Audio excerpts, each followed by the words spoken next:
Hey guys, tonight we find ourselves in the gilded corridors of Mount Olympus, where everything smells faintly of ambrosia, drama, and the faint ozone scent of divine electricity. The clouds are still buzzing from last night's thunderstorm, but the king of the gods, yes, that Zeus, wakes up in a tangle of golden sheets, his hair a mess, and something is off. His bolts. Gone. Again. There's a pile of clouds where his sacred lightning arsenal should be. You hear a faint aho echo through the halls, followed by a frustrated clap of thunder, but don't worry, he's just stomping in his slippers. You might think, how does someone forget something that literally shoots lightning? Good question. Historians still debate whether Zeus ever had a system for tracking his bolts, or if he just winged it between naps and petty grudges. So, before you get comfortable, take a moment to like the video and subscribe, but only if you genuinely enjoy what I do here. Also, tell me in the comments where you're watching from and what time it is. I love knowing which time zones we're exploring together. Now, dim the lights, maybe turn on a fan for that soft background hum, and let's ease into tonight's journey together. You're lounging on a celestial bench, eating grapes that refill themselves, handy, when the first tremor shakes the floor. Servants scurry, minor gods hover in mild panic, and there's Zeus pacing around with one sandal on. He glances at you. You, mortal, you've got eyes, he bellows, as if that qualifies you to track down divine weapons of mass thunder. Have you seen my bolts? He asks. You blink. The lightning ones. It's a fair question if you ignore the absurdity of it. You try to deflect. Wasn't there a storm last night? He nods. A great storm. My best work. But then I went to get my post-storm frappe. And drain no bolts. Suddenly an alert horn blares. Hephaestus has coded an alert system that triggers when divine inventory is compromised. Think of it like a celestial Find My iPhone, but for dangerous sky weaponry. Meanwhile, Hera storms in with curlers and a tablet in hand. Again, Zeus, she groans. You need a checklist or a bolt holster. You're trying not to laugh. But then again, it's hard to take a guy seriously when he's holding a thundercloud like a teddy bear. Across the golden chamber, Dionysus is passed out in a fountain. You wonder if he knows something.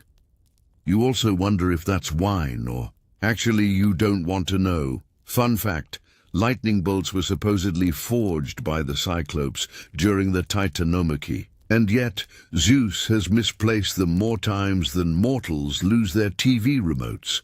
Once, he even left them in a mortal laundromat. They nearly vaporize the dryer. Hermes zips in, mid-sandwich. We've got a code Bolt 9, he says with his mouth full.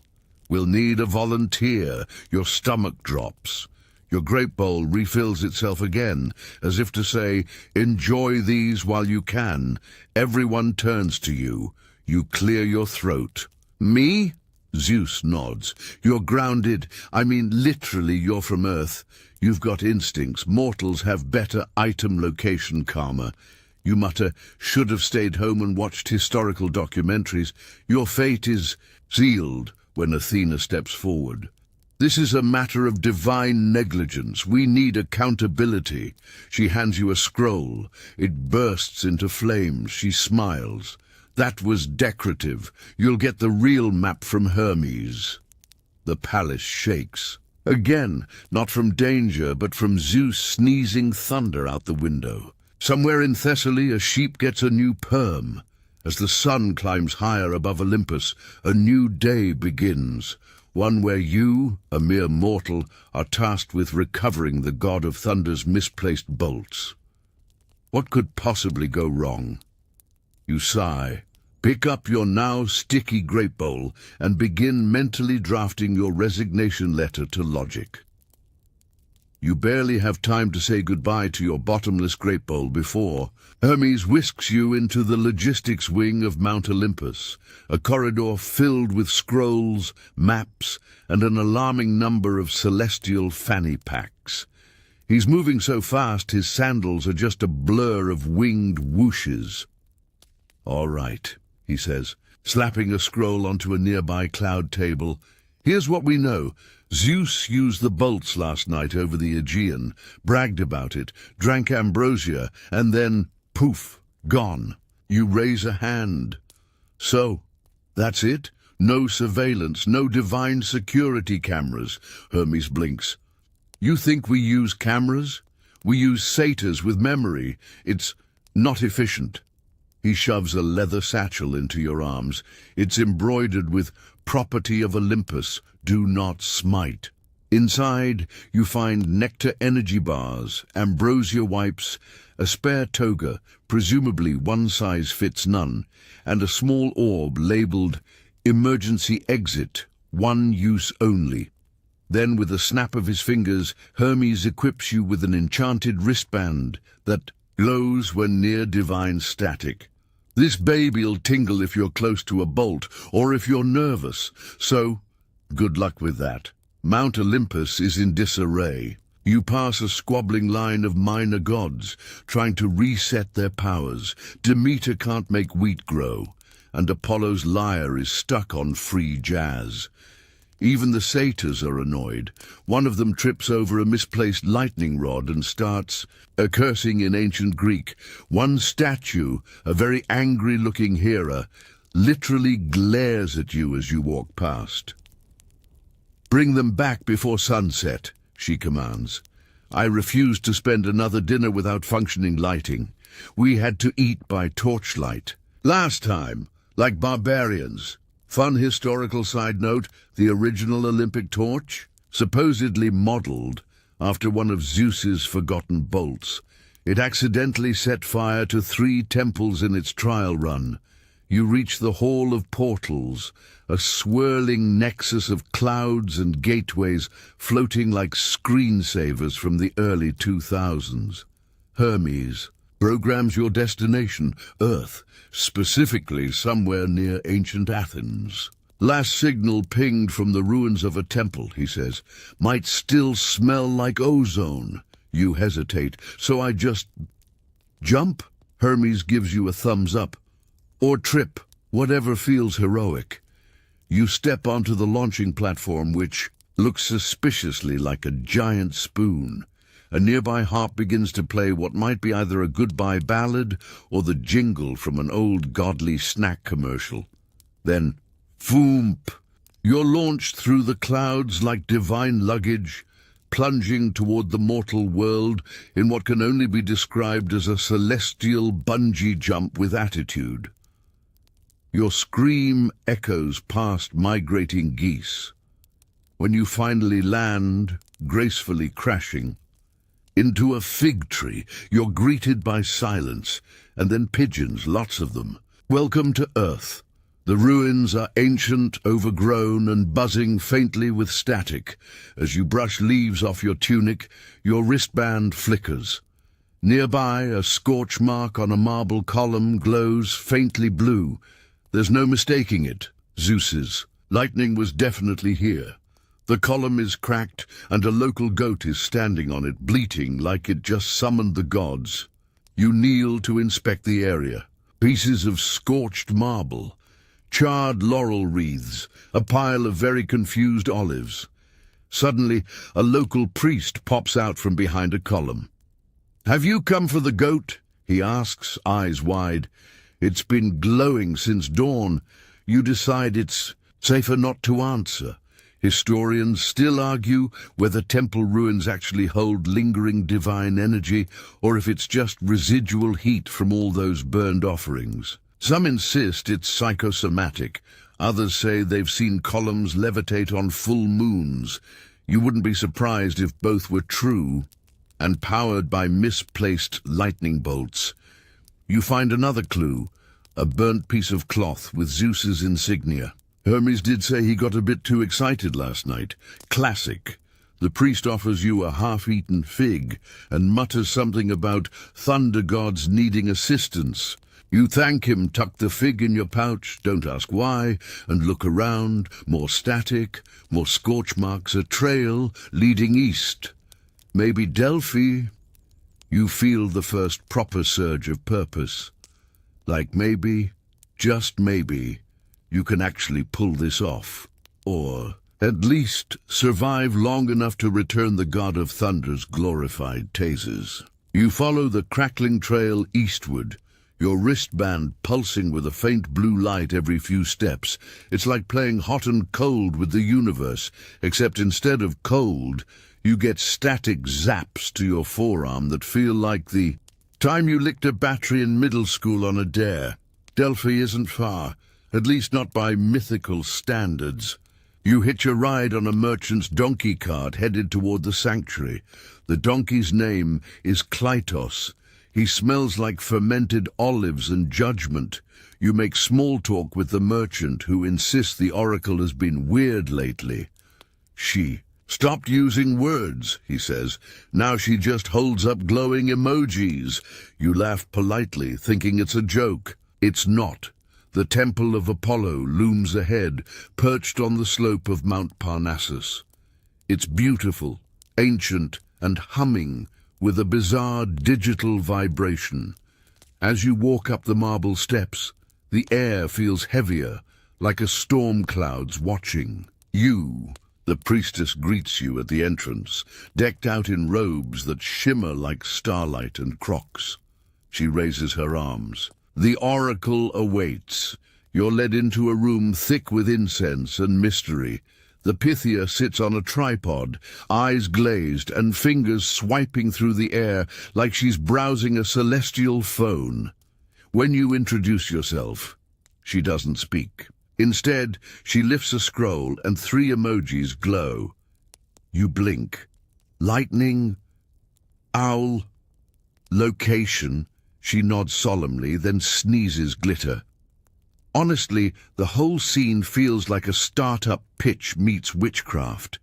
You ask, can you be more specific? She shakes her head and holds up another emoji. This, you realize, might take some interpretation. Historically, Delphi was considered the center of the world. The Omphalos stone, said to mark the Earth's navel, is still here, humming faintly. Some scholars argue the fumes the Pythia inhaled were hallucinogenic, explaining the odd prophecies. Others believe the divine simply had a flair for performance art. The oracle twitches, then points toward a tapestry on the wall. It depicts an owl flying over the Aegean Sea with a bolt clutched in its talons. Thessaloniki. You guess. She nods, then shrugs, then spins in a full circle. You're either being guided by divine power or a really committed theater kid. Before you leave, the oracle hands you a small clay charm shaped like an owl. Protection, she whispers, and it makes a good paperweight. As you step outside, your wristband pulses harder, definitely a bolt nearby. You scour the temple grounds, eventually finding a cracked stone, where the faint imprint of a bolt is scorched into the floor. Right next to it, owl feathers. Dozens of them. You're starting to suspect someone or something is collecting. These divine weapons, Klytos. The donkey is not thrilled to keep going, but with a few persuasive figs, he agrees. You begin your journey north. As you ride, you wonder aloud, who would want to steal lightning bolts and then scatter clues like it's a divine scavenger hunt? Klytos snorts as if to say, "You're asking now?" The road curves through olive groves and crumbling ruins. You pass a roadside statue of Athena holding a lightning bolt, not part of her usual ensemble. It's cracked, humming faintly. Another clue, or divine cosplay. Suddenly your wristband zaps you hard. A bolt was definitely here, probably within the last day. You dismount to inspect the area. A shepherd nearby waves at you. Lost something? He calls.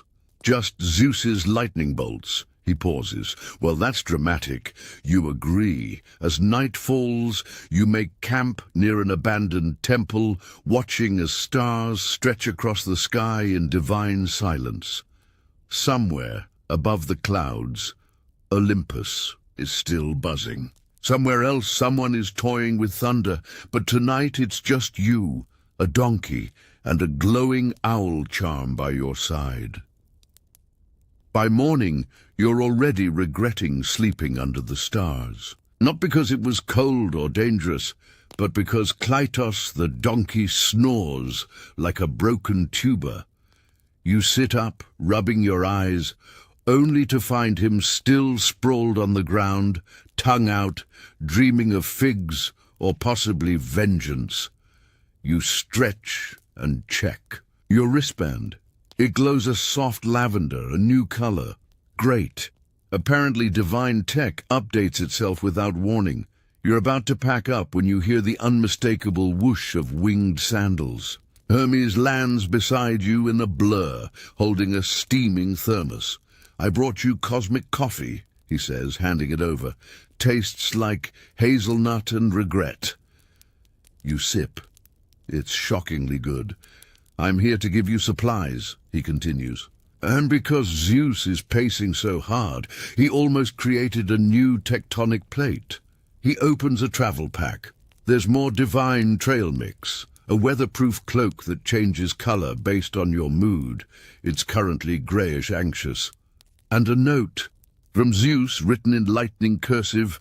Find them, or I'll start throwing clouds. Hermes adds, you're heading toward Sparta next. Don't ask why, the static signature leads that way. You raise an eyebrow. Sparta, like the Spartans, Sparta? He grins. Oh yeah? They're still a bit intense. Just try not to make eye contact for too long. They might challenge you to a duel over your sandals. The journey to Sparta takes half a day. Along the way, you pass through rocky hills and suspiciously well-maintained hoplite training grounds. It seems Sparta's brand of organized aggression hasn't mellowed over the centuries. As you approach the gates, two warriors step forward, each carrying a spear, a shield, and an alarming amount of biceps.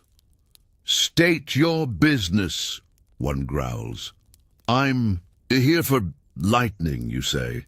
They exchange a look. One shrugs. We just reinstalled thunder-based lighting in the gym. Maybe that's what you're feeling. You're escorted to what appears to be a Spartan fitness center. Think ancient CrossFit with more shouting and less liability insurance. Inside, hoplites are flipping stone wheels, climbing ropes made from mythological beasts, and engaging in push-up duels where the loser has to polish shields for a week. Your wristband starts vibrating. Definitely something here. You follow the signal to a back room where a large metal cylinder hums with blue energy. A lone Spartan is doing squats beside it. That's our new motivational thunderbolt, he grunts. Really gets the blood flowing. You point. That's literally Zeus's lightning, he shrugs. Found it in a crater, figured it was a gift. You explain the stakes. Olympus is in chaos. Hera's threatening to withhold divine Wi-Fi, and Zeus is starting to monologue again. Take it then, the Spartan sighs. But leave the goat. It's our mascot. You hadn't noticed the goat. It stares at you, dead-eyed, chewing something invisible. You decide not to ask questions as you secure the bolt in your pack, safely wrapped in what Hermes called anti-smite fabric. The Spartan claps your shoulder hard enough to realign your spine. Good luck, he says. And if you see Ares, tell him he still owes us a rematch. Fun fact, Spartan culture really did prioritize fitness to a fanatical degree. Boys were trained to fight from age 7, and competition was so fierce, some historians claim Spartans invented the bait concept of gym intimidation. As you exit the gym, bolt in hand, your wristband lights up again. 2 pulses, faint, but heading southwest, toward the sea. Before you leave, Hermes appears once more, just long enough to hand you a small pouch. "What's this?" you ask. "Pigeon-proof breadcrumbs," he says. "You'll see. You don't like the sound of that." Klytos is not thrilled to continue, but after a brief staring contest and a divine granola bar, he grudgingly follows. You head south, 1 bolt down, many more to go, and absolutely no idea who's scattering them across Greece like magical Easter eggs. Still, your first success gives you hope. Also, the goat gave you a wink on the way out. That feels ominous. The path to the coast is steep and winding, framed by olive trees that seem to whisper in the wind. You and Klytos trudge onward, your divine cloak now pulsing a hopeful shade of light blue. Apparently, mood-reactive outerwear is more honest than most humans. With 1 bolt safely tucked in your pack, you feel marginally more competent. Not much, but hey, baby steps. You reach a seaside cliff just as the sun dips low, painting the waves gold. The Aegean stretches endlessly, deceptively calm. Below, a platform of clouds waits. It ripples gently, like a magic trampoline. Hermes mentioned a novum bungee, and this must be it. You peer over the edge. This looks unsafe. Klytos brays and backs away. You get the message. This part is a solo mission. Bracing yourself, you step onto the cloud. There's a moment of floating weightlessness, like you're inside a soda bubble. Then, swoop! The cloud sucks you downward, and suddenly you're falling. Through mist, sea air, and 1 very confused flock of seagulls. You land with a squish on a floating pad of divine foam, wobbling like a trampoline made of whipped cream. Welcome to Athens, or at least the Athenian ruins near the sea. The place looks abandoned, but your wristband pulses sharply, statics in the air. The kind of charge that frizzes your hair and makes your fillings hum. You find yourself in the remains of an old temple, once magnificent, now a pigeon rave. They scatter dramatically as you enter, cooing in protest. 1 particularly grumpy pigeon poops on a statue of Athena. You suspect that's sacrilege. Somewhere a mythologist winces.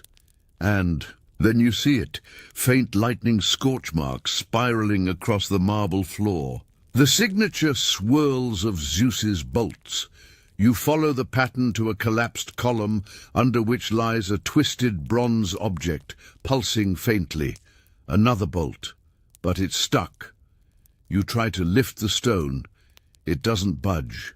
Then you hear it, singing, haunting, melodic and absurdly auto-tuned. You turn and see them. 3 sirens sitting on a nearby rock, brushing their hair and glaring at their phones. 1 looks up. "Are you the bolt guy?" "Yes," they sigh in harmony. "We're on strike." "Excuse me?" 1 siren floats closer. "We're artists, okay? But Olympus cut our royalties. They keep using our songs for shipwrecks without even tagging us." Another adds, "We're thinking of starting a podcast." You blink. "Right, okay. I just need the bolt under that column." They exchange glances. "Fine, we'll tell you how to lift it," the leader says, "but only if you buy our map to the island of misplaced artifacts." You reach for your pouch. "I have drachmas?" She rolls her eyes. "We take crypto." You sigh. "Of course you do." Fun fact, ancient sirens were originally bird women, not mermaids. The fishtail thing came much later, thanks to Renaissance painters and tourist merch. You negotiate a deal involving an old ambrosia wipe, your left sandal, and a verbal promise to boost their brand awareness. They hand over a scroll that glows faintly and smells like coconut oil. Using the map's instructions and a little creative swearing, You activate a lifting spell etched onto the stone. The column groans, shifts, and the bolt wiggles free, flying neatly into your hands. 2 bolts down, the sirens wave you off. Tell Zeus we want merch royalties. As you leave, your wristband buzzes again, this time with a heat signature to the East, the island of misplaced artifacts. Of course, you find a nearby harbour with a boat that looks like it's been parked since the Peloponnesian War. An old man snoozes inside, holding a paddle shaped like a spatula. He opens one eye. Going to the island? You nod. He gestures. Get in, bring snacks. You climb aboard, tucking the second bolt into your satchel. The sea stretches ahead, deceptively serene. But you've learned something by now. Wherever lightning falls, chaos follows, and with each step, you're walking deeper into the myth. The boat creaks like a very old man doing yoga as it drifts across the Aegean. The oarsman, who introduced himself only as Yanis, keeper of snacks, rows with the grace of someone who's done this since Atlantis was above sea level. You sit beside a crate of suspiciously jiggly olives and listen to the rhythmic splash of paddles as the sky slowly turns pink. Why is it called the Island of Misplaced Artifacts? You ask, Yanis grunts, because gods are terrible at keeping track of their stuff. He's not wrong. Mythology is littered with magical items gone missing. Pandora's box, Perseus's sword, Hera's cursed makeup mirror. It makes sense. They'd need a kind of divine lost and found. After an hour, the island appears on the horizon. It's small, craggy, and half-covered in vines, with odd glimmers peeking out from the foliage. Golden helmets, shimmering shields, and, disturbingly, a giant bronze sandal. You step onto the shore and immediately trip over a lyre.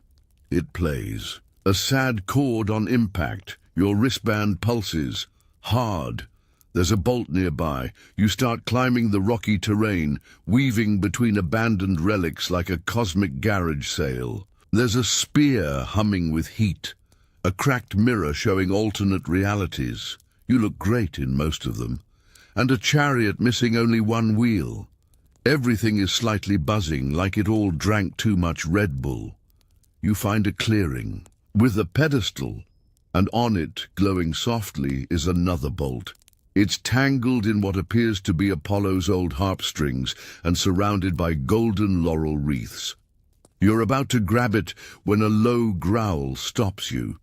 From behind a pile of shields emerges a large, lumbering creature. Part bull, part bear, part extremely annoyed house cat. It's a hybrid of failed divine pets, possibly the result of some ancient godly experiment gone very, very wrong. You freeze.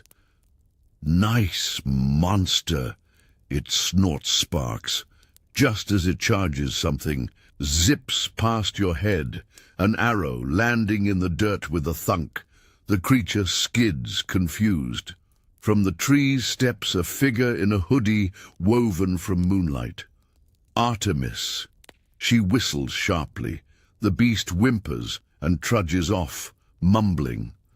Third. Time this week, she mutters. Honestly, Hephaestus needs to stop sending us his accidents. You thank her. She nods coolly, then eyes the bolt. Zeus lost them again? You nod. I'm trying to collect them. She sighs. He really should have a checklist. Historians still debate whether gods were truly careless or just operating on a higher plane of priorities. One papyrus suggests the gods believed if it's important it'll smite someone and come back. Artemis steps closer. Here, you'll need this. She whistles again, and from the shadows emerges a massive deer, elegant, glowing faintly, with eyes that say, I've seen things. It kneels politely beside you. He's got a built-in GPS, she says. Athenian accent, just Don't ask him for dating advice.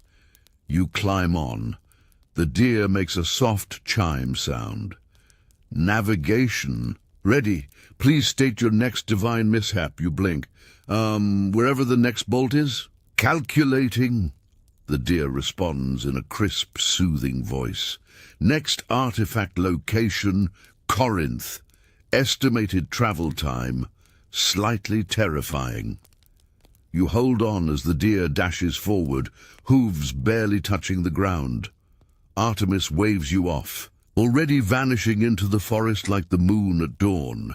As you ride, bolt number 3 safely in your satchel, the island fades behind you. You glance back and see Yanis waving with one hand and eating an olive with the other. The wind picks up, and the deer surges forward, bounding across the waves like a mythological jet ski. You're starting to get the hang of this. Kind of. At least until the GPS glitches and briefly starts speaking in dolphin. The deer skims across the surface of the sea like a divine hovercraft, leaving shimmering ripples in its wake. You're clinging to its silky fur, still reeling from the fact that your GPS mount just asked if you'd like to hear fun facts about ancient pottery in dolphin. You declined politely. Eventually, the sea gives way to the craggy coastline of Corinth, a city that was once the glittering gem of Greek commerce and craftsmanship. The ruins here are grand, columned temples, weathered statues, and an amphitheater that still whispers echoes of dramatic overacting. You dismount near the old agora, where the wristband is already tingling. The deer bows its head and in a disturbingly chipper voice says, "You have reached your destination. Smite safely. You walk into the city's heart, brushing aside vines and wildflowers. Your wristband blinks faster. Somewhere close, another bolt hums with impatience. You spot it almost immediately, a faint glow inside what used to be a marketplace stall. It's hovering just above a cracked amphora, classic Zeus using priceless pottery as storage space. As you move closer, you hear a strange crackling and then pop. The bolt vanishes. You blink. Then a loud ping sounds behind you. You spin around and see the bolt floating above the steps of a broken temple. You walk that way. Pop. Now it's on top of a statue, and then pop mid-air again, taunting you. You chase it through the ruins, getting zapped with small jolts every time you get close. Your hair starts to frizz. Your dignity takes a hit. That's when you hear the giggle, high-pitched, ethereal, slightly smug. You look up. Floating in the shadows of a collapsed temple arch is the Oracle of Delphi. Yes, again. But this time she's wearing sunglasses and levitating, her hands glowing faintly. She's surrounded by tiny glowing emoji. One of them is a lightning bolt. She doesn't speak, just starts flinging glowing icons at you, like divine stickers. "Okay, I still don't speak emoji prophet," you mutter, dodging a frog icon. She grins and points at your satchel. You open it. One of your bolts is glowing brighter than the others, reacting to the energy here. Then she vanishes with a flourish. No explanation, no closure, just a faint scent of rosemary and mystery.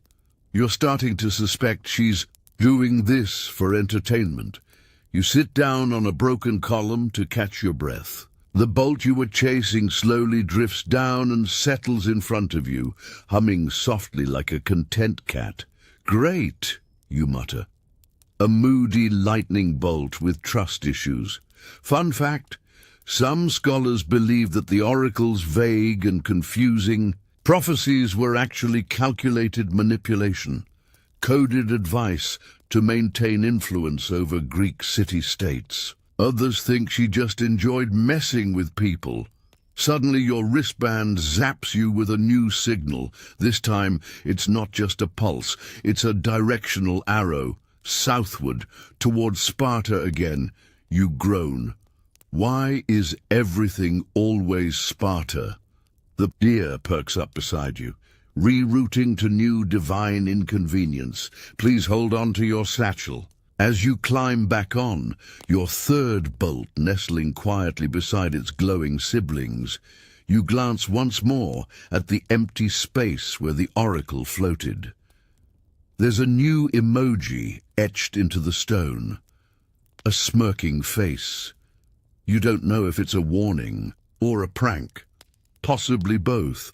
With a sigh, you let the deer take off again, hooves clattering over ancient stone before launching into a full gallop.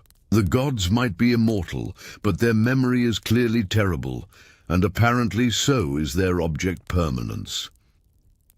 You're not entirely sure how you got talked into this next part.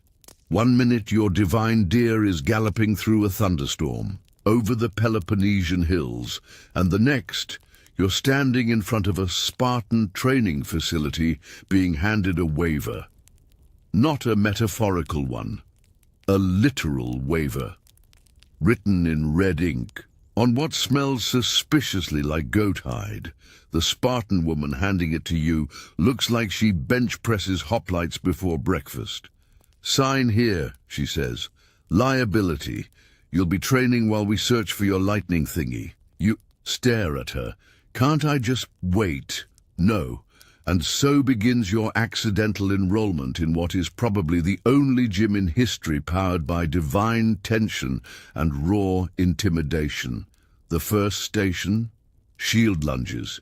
You're partnered with a guy named Nicandros, who has a beard so sharp it could open letters. He doesn't speak much, just grunts and counts reps in ancient Doric.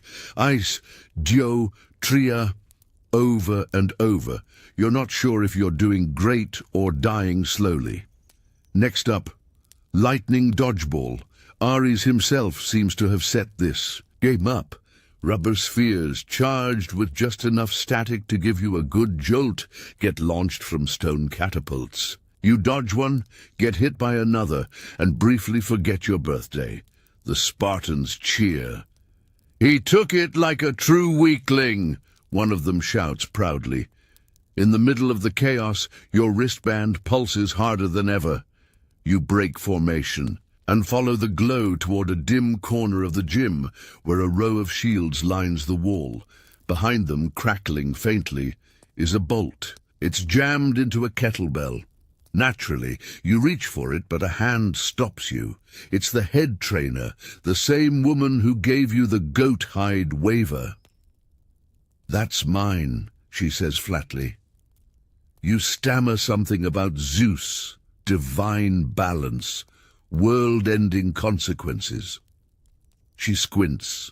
"You'll have to earn it. Spartan rules." She points to a platform in the center of the courtyard. A pedestal stands there with 2 hoplites already posing on it, flexing in opposite directions like divine action figures. You sigh. "Fine. What's the challenge?" "Endurance plank," she says deadpan, "on a bed of live eels." You blink. "That can't be regulation." She grins. "We don't do regulation, we do results." Fun fact. Spartan children were trained from a young age to withstand pain, hunger, and discomfort. Planking on electric eels might not be historically accurate, but historians do argue whether extreme endurance training included electrocution. From jellyfish, the Jellyfish Union refuses to comment. You step up, flop onto the platform, and immediately regret everything. The eels are surprisingly well organized, also squishy, also charged. Nicandros kneels beside you. "Think of honor," he grunts. You think of a warm bath and a time before all this. 10 minutes later, steaming and slightly electrocuted, you're declared adequately not terrible and awarded the bolt. The Spartans gather around and slap you on the back. Hard. One accidentally dislocates your shoulder. Come back any time, the trainer says. We'll do spear yoga. You mumble something that sounds like looking forward to it, but probably came out as ow. as you limp back to the divine deer, clutching your fourth bolt and praying for fewer muscle-related challenges in the future, your wristband buzzes with another direction. West. Toward the coast again, you mount the deer, which chirps, "Hydration is important. Also, you're radiating static. Avoid flammable materials." You pat its neck. "Just get me somewhere that doesn't involve planks, please." And off you go again, hooves pounding the path. 4 bolts tucked safely away, and the distinct scent of ozone still following you like an awkward gym memory. The divine deer takes you westward at a pace somewhere between Wind God on Espresso and Runaway Theme Park Ride. As the hills roll into the distance and the air begins to carry a salty tang, you realize the coastline is near again. The deer slows near a bluff overlooking the sea, where ruins tumble into the water and seagulls screech like tiny sky gremlins. Your wristband buzzes faintly. Still no direct hit on a bolt, but close. You step off your mount and wander toward a rocky outcrop shaped suspiciously like a giant lyre. Maybe an old Apollo statue collapsed here. Then you hear music, except it's not music. It's a very annoyed humming paired with clacking typewriter sounds and the occasional whiny squeak, like a kazoo being tortured. You follow the noise and come upon a stunning sight. A group of sirens sitting on beach rocks, wearing oversized sunglasses and holding picket signs. They're on strike again. One of them looks up from her conch shell laptop and sighs. "Let me guess, you're here about the bolt?" Yes?" Another siren rolls her eyes. "We had it, used it in a remix. It was amazing. Set the beat on fire. Literally." You squint. "You used Zeus's lightning bolt in a remix?" "Yes," she replies, flipping her hair. "It's our aesthetic." The leader adjusts her sunglasses. "But now we've got issues, royalty disputes. Olympus didn't tag us in the last smiting, and Dionysus used one of our riffs in a wine commercial. They hand you a flyer. It reads, 'Support mythic artists' rights. Pay for play or get hexed.'" You look around. Scattered across the rocks are audio equipment made from enchanted shells, a golden harp plugged into a sea urchin amp, and 3 microphones glowing faintly. The microphones are actually fish. They seem to be very upset about their union benefits. "Where's the bolt now?" you ask. "Sold it," one mutters. "Kind of bartered it." You flinch. "Bartered? With who?" She shrugs. "Some guy in a toga, claimed to be a titan, had a very suspicious warehouse on a floating rock, said he was starting a museum." You stare at them. "So you gave a titan a divine weapon?" She raises a conch shell smoothie. "He gave us a sponsorship deal." A wave crashes behind you, probably to emphasize your growing panic. Fun fact, in early myths, sirens were as known for their bartering skills as for their songs. One papyrus fragment suggests they once traded an entire ship's crew for a single enchanted ukulele. Historians still debate if that counts as piracy or art. You sigh, but just then your wristband zaps you sharply. A spike of energy comes from nearby, not the sea, the air. You look up. Hovering above the ocean is a floating rock island, cloaked in cloud and slowly spinning like a lazy planet. A ripple of blue energy shimmers around its base. The sirens notice your gaze. "Yep, that's him. Titan with a storage obsession. Total minimalist, except for the hoarding." You mount the deer again, watching as the floating island pulses in and out of visibility like a celestial migraine. "Good luck," one siren says. "If he offers you enchanted coasters, say no. They bite." As you launch skyward, the deer's voice pings, "Destination recognized. The island of misplaced artifacts." Again, you groan. Didn't I just leave there? Correct, says the deer. But Titans don't care about your itinerary. You brace yourself as the wind picks up and clouds swirl around you, the island getting closer, the mystery deeper, and your satchel slightly heavier with siren flyers and existential dread. Somewhere a Titan is waiting, with a bolt that sings. You land on the floating island with a bounce, the divine deer skidding slightly before regaining its balance like a seasoned gymnast. The place feels curated, not in a minimalist, Instagram chic kind of way, but more like immortal hoarder. Meets overenthusiastic museum docent. Artifacts are everywhere, stacked in golden crates, hanging from tree branches, propped against ancient statues that have seen so much they've just stopped caring. There's even a pile labeled, maybe cursed, maybe not. Your wristband lights. Up like a holiday parade, there's definitely a bolt here. From behind a large obsidian filing cabinet emerges a tall figure wearing a toga made of shifting stardust. He's got Titan-level cheekbones and a clipboard. That's right, a clipboard. Welcome, he says, voice smooth as olive oil on polished marble. I'm Themision, Titan of Archival Recovery. You must be here about the recent acquisition.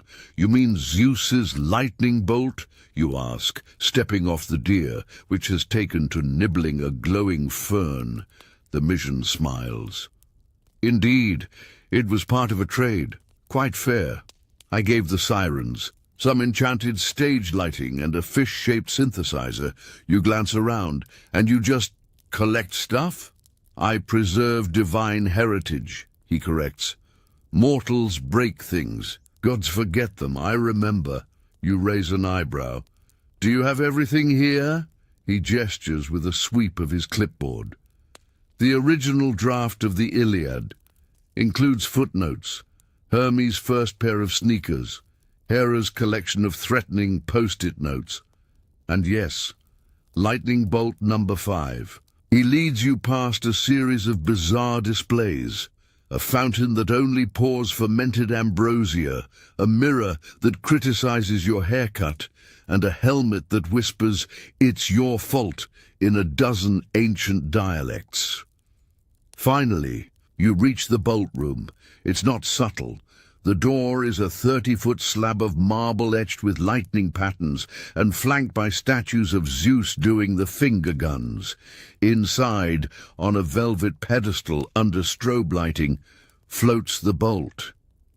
It's humming loudly. Why is it dancing, you ask? It syncs with emotional frequencies, Themision says. Very popular among the relics with personality. It's been pulsing since you got here. You step forward. The bolt zaps you, not a painful zap, more like an enthusiastic, "Hey, it's you," jolt. The kind you might get from an overexcited golden retriever made of pure electricity. "May I?" you ask. Themision tilts his head. "Of course, but first a trade." You sigh. "What do you want?" He smiles. "Something you've touched. Something infused with your mortal journey." You rummage through your satchel. A half-eaten ambrosia bar. "No, that's just sticky. The owl charm from Delphi. Might be too important." Finally, you settle on the wrinkled siren flyer. It's been zapped, crumpled, and accidentally autographed by Ares during dodgeball. You offer it. Themision examines it like it's a lost Da Vinci sketch. "Exquisite," he whispers. "We have nothing from the 21st century mythic gig economy." He bows and steps aside. You reach for the bolt. The moment your fingers touch it, the island trembles. The relic glows, then folds neatly into your satchel, nestling beside its siblings. 5 down.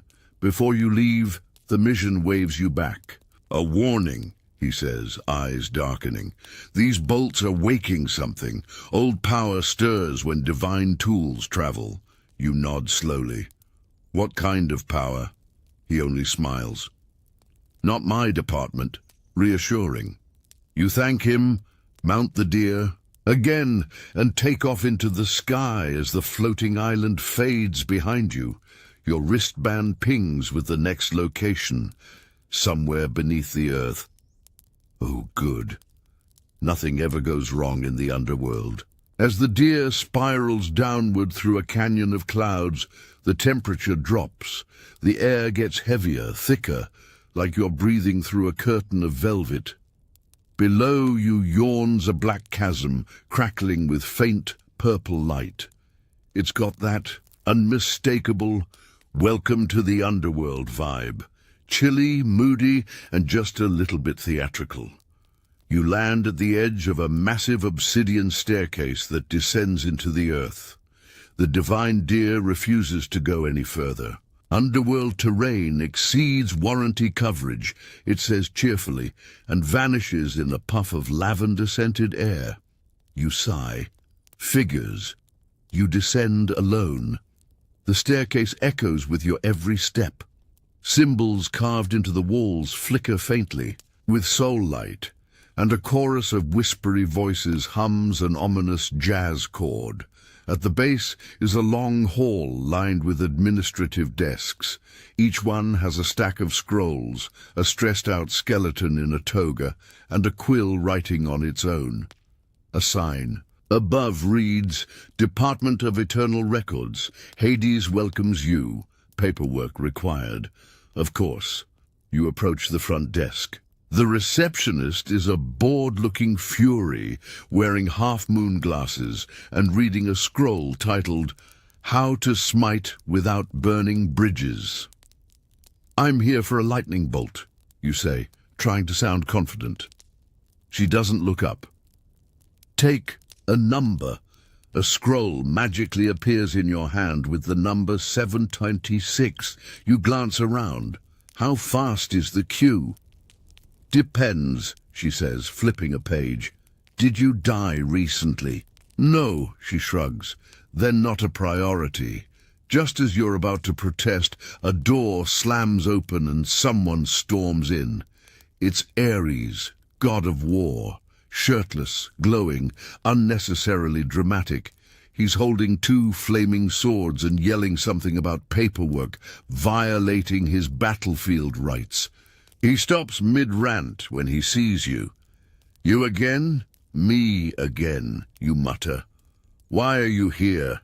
He demands. I'm looking for a lightning bolt. He raises an eyebrow. Oh, that, I saw one. Some ghost tried to fence it in exchange. And for reincarnation. Hades confiscated it, you blink. So he has it? Probably. He's been using it as a nightlight. He says it adds ambiance. You glance at the fury. Can I see him? She sighs, stands, and snaps her fingers. The wall behind her dissolves, revealing a dark hallway lit by a single floating torch. He's in the Garden of Mild Regret, she says. You turn to Ares. You coming? He shakes his head. I don't do gardens, allergies, so off you go.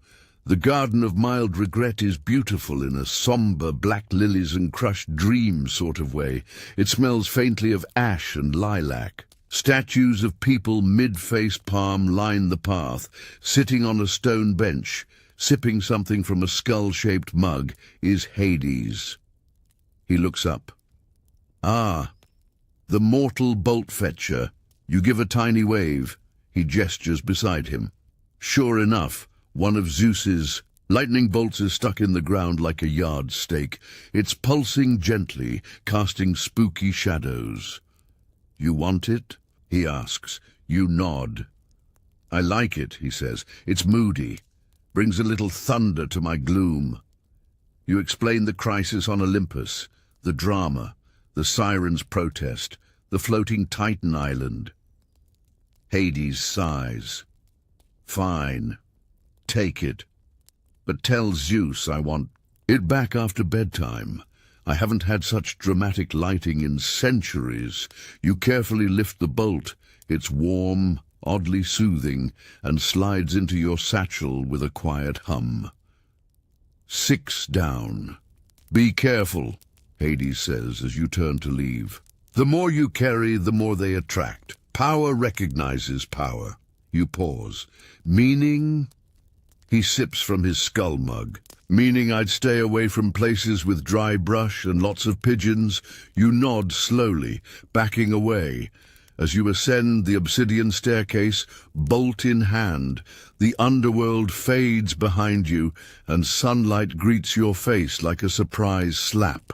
From Apollo, your wristband pings again. Next up, the labyrinth, because of course it is.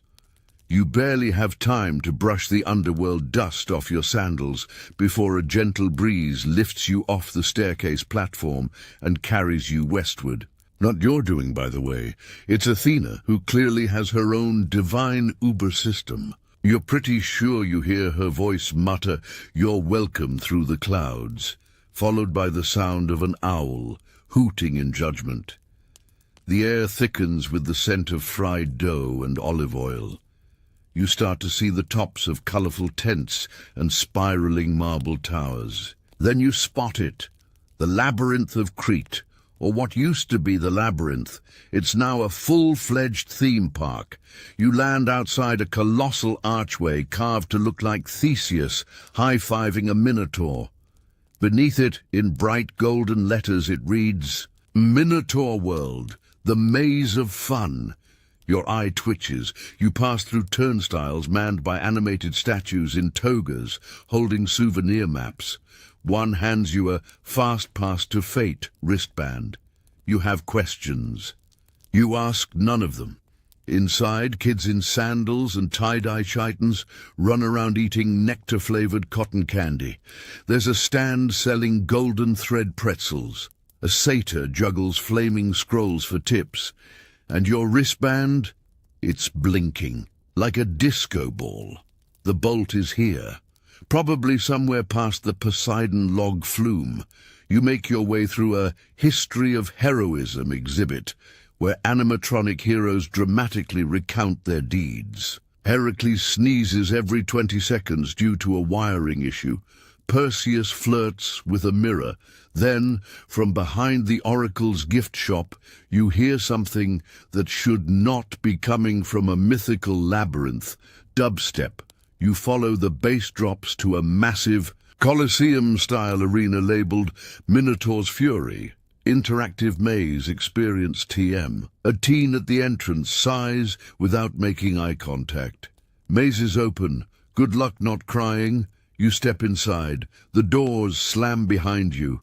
Instantly the sound dies. The air cools. The walls ripple with magic. This may be a tourist trap outside, but inside, it's still the real labyrinth. Your wristband glows deep blue. The bolt is somewhere inside. You move cautiously, following scorched marks on the walls. At one turn, you see something big and furry vanish around a corner. At another, a horn pokes out from behind a crumbling pillar, only to withdraw with a grunt. Eventually, you find the central chamber. There, lounging on a beanbag made of enchanted hay, is the Minotaur. He's wearing aviators. He's scrolling on a golden tablet. And he's roasting marshmallows over Zeus's missing bolt. "Oh, hey," he says, not looking up. "You the lightning intern?" "Sure." "Cool," he says. "No rush, just vibing." You stare. "You're using it for s'mores?" He shrugs. "Tourists love it. Lightning-toasted ambrosia marshmallows, 5 drachmas a pop. Business has never been better." You try to explain the urgency, the Olympian drama, the storms brewing above. The Minotaur sighs. "Man, I just wanted peace and snacks, but all right, if you want it, you gotta beat me at a maze-off." You blink. "A what?" He stands up, stretches like a yoga instructor and gestures to a lever. We each run a section of the maze. First, Onto the prize platform wins. I've got hooves, you've got knees, fair odds. Fun fact, the labyrinth was supposedly so complex that even its creator, Daedalus, could barely escape. Some historians argue it wasn't just a maze, but a living, shifting creature of divine geometry. Others claim it was just really bad city planning. You take your place at the start. The Minotaur flexes. A countdown begins. 3, 2, 1. You run, the walls shift, twist, rearrange. You jump over pit traps, dodge animatronic harpies, and narrowly avoid a satyr on roller skates screaming about funnel cake. At the finish platform, you and the Minotaur arrive at the exact same time. He looks at you, you look at him, he sighs. Fine. Take it. Zeus always was dramatic. You grab the bolt, it crackles in your hand, full of residual s'more energy. Want a marshmallow for the road? The Minotaur asks. You nod. Yes. Desperately. As you exit through the gift shop where someone is selling "I got lost in the labyrinth and all I found was existential dread" t-shirts, your wristband pings again. Next destination, the Forge of Hephaestus. Time for fire, metal, and probably more emotional damage. You exit Minotaur world with a toasted marshmallow in your mouth and the scent of mythic funnel cake trailing behind you. The divine deer is waiting, as if it had been parked by an invisible valet. You hop on, whispering your next destination, and the moment you say Hephaestus, it groans softly. Please secure all bolts. This may involve molten substances. You soar over hills and charred landscapes until the terrain beneath turns jagged, blackened and warm. Very warm. Mount Etna looms in the distance, puffing smoke like a tired dragon with a nicotine problem. According to myth, this is where Hephaestus set up shop, a forge so powerful it once caused minor earthquakes when the bellows got stuck. The deer lands on a rocky outcrop near a giant iron door embedded in the mountainside. You knock, a series of metallic clangs echo within. Then the door creaks open and a small drone zips out. It hovers, scans your face, then displays a holographic message. Press button if mortal, duck if cyclops. You press the button. The sheer drone zips back inside. Seconds later, the door swings open fully, revealing the inner sanctum of the forge. And it is glorious chaos. Flames roar beneath floating anvils. Sparks fly from hammers wielded by robotic arms. Lava rivers snake through aqueducts of obsidian. It's like a fantasy version of a tech startup, minus the ping-pong tables and toxic productivity culture. In the center stands Hephaestus himself, muscular, soot-covered, wearing welding goggles and what looks like a leather apron, embroidered with "Kiss the Smith." He doesn't look up. If it's about the lightning bolt, I'm busy. You glance around. Wait, you have one? He grunts. It flew in, got caught in the magnetic flux tunnel, scared the Cyclopes. They've been hiding in the 3D printer room. You dodge a flying gear. Can I have it? He finally looks at you. One eyebrow lifts. Only if you help me with a prototype. You groan. What kind of prototype? He gestures to a table where a half-finished drone is twitching. It's a pancake drone, supposed to deliver breakfast to nymphs without setting the forest on fire, but it keeps singing opera and attacking squirrels. You nod solemnly. As they do. Fix it, he says, handing you a tablet and a wrench, and I'll throw in a bolt-handling glove, fireproof. You set to work. The drone, named Flapjack Mark V, growls in binary and flaps a syrup dispenser at you. You manage to reboot its behavior protocols and disable the opera subroutine. It now hums lullabies and flips pancakes silently. Progress. Hephaestus inspects it. Good enough. It hasn't incinerated anything in 3 minutes. A new record. He snaps his fingers, and a mechanical arm reaches into a molten chamber, pulling out the 7th lightning bolt. It glows white-hot, sparking dramatically. You take it carefully with the fireproof glove. It sings in your grip like a kettle ready to boil. Hephaestus nods.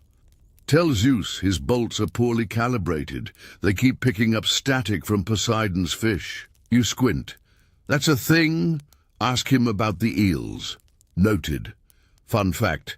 Ancient myths describe Hephaestus as not only a master of metal, but the inventor of automatons.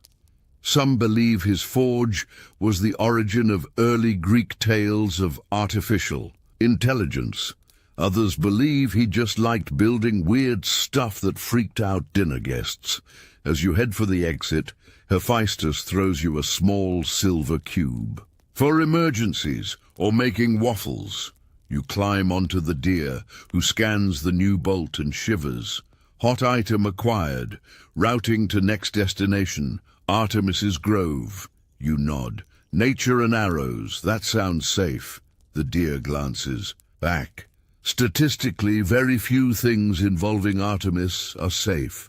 And just like that, you're airborne again, flames shrinking behind you, another bolt tucked away, and the lingering scent of mechanical syrup filling the air. The temperature drops rapidly as you soar toward Artemis's Grove, leaving the volcanic sweatbox of Hephaestus's forge behind. The divine deer hums a peaceful tune. Gregorian chant meets forest playlist as the landscape below transforms from scorched rock to lush green wilderness. The forest stretches endlessly, dotted with silver-barked trees and plants that shimmer like they've been kissed by moonlight. You land in a clearing where the air smells like moss, pine, and something faintly floral. Possibly divine deer shampoo. A glowing sign made of moonlight floats before you. Welcome to Artemis's Grove. No hunting, no fire, no loud sneezes. You dismount quietly. The wristband pulses. There's a bolt nearby, hidden somewhere among the trees and shadows. You step lightly, hoping not to disturb whatever creatures consider this home.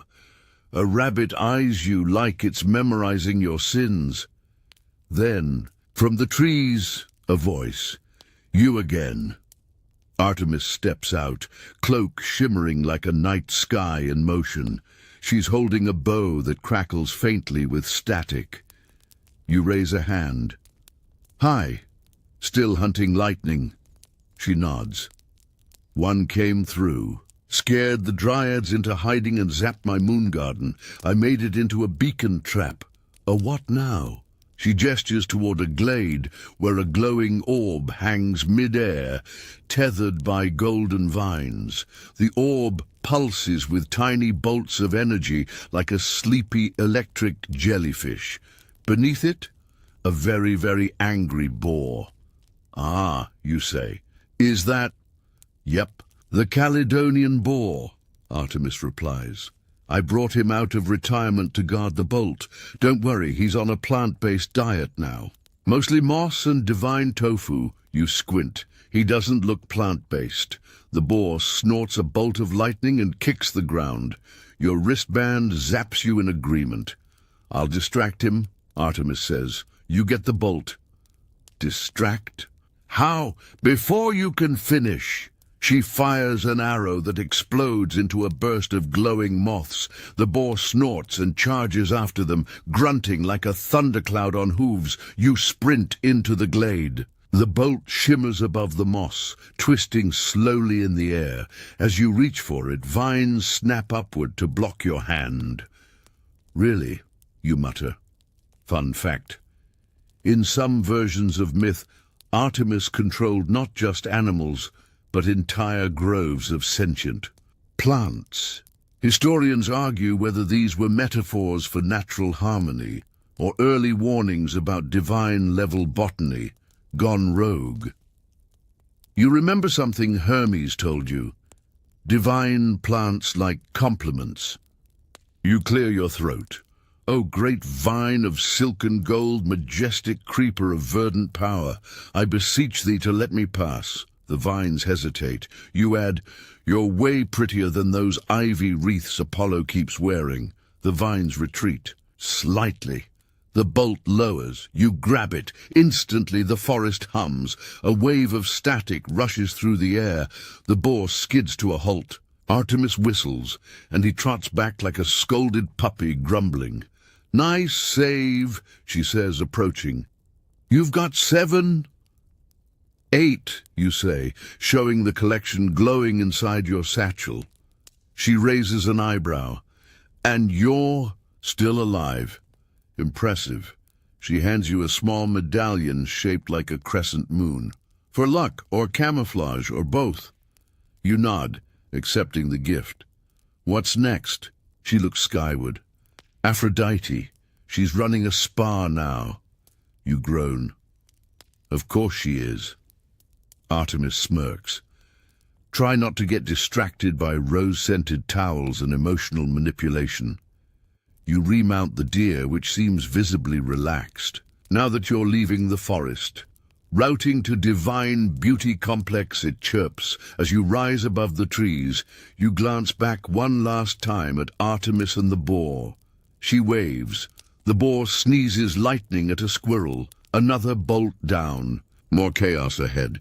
The divine deer coasts gently through pastel clouds that smell faintly of lavender, cinnamon, and the kind of overpriced incense you find in celestial gift shops.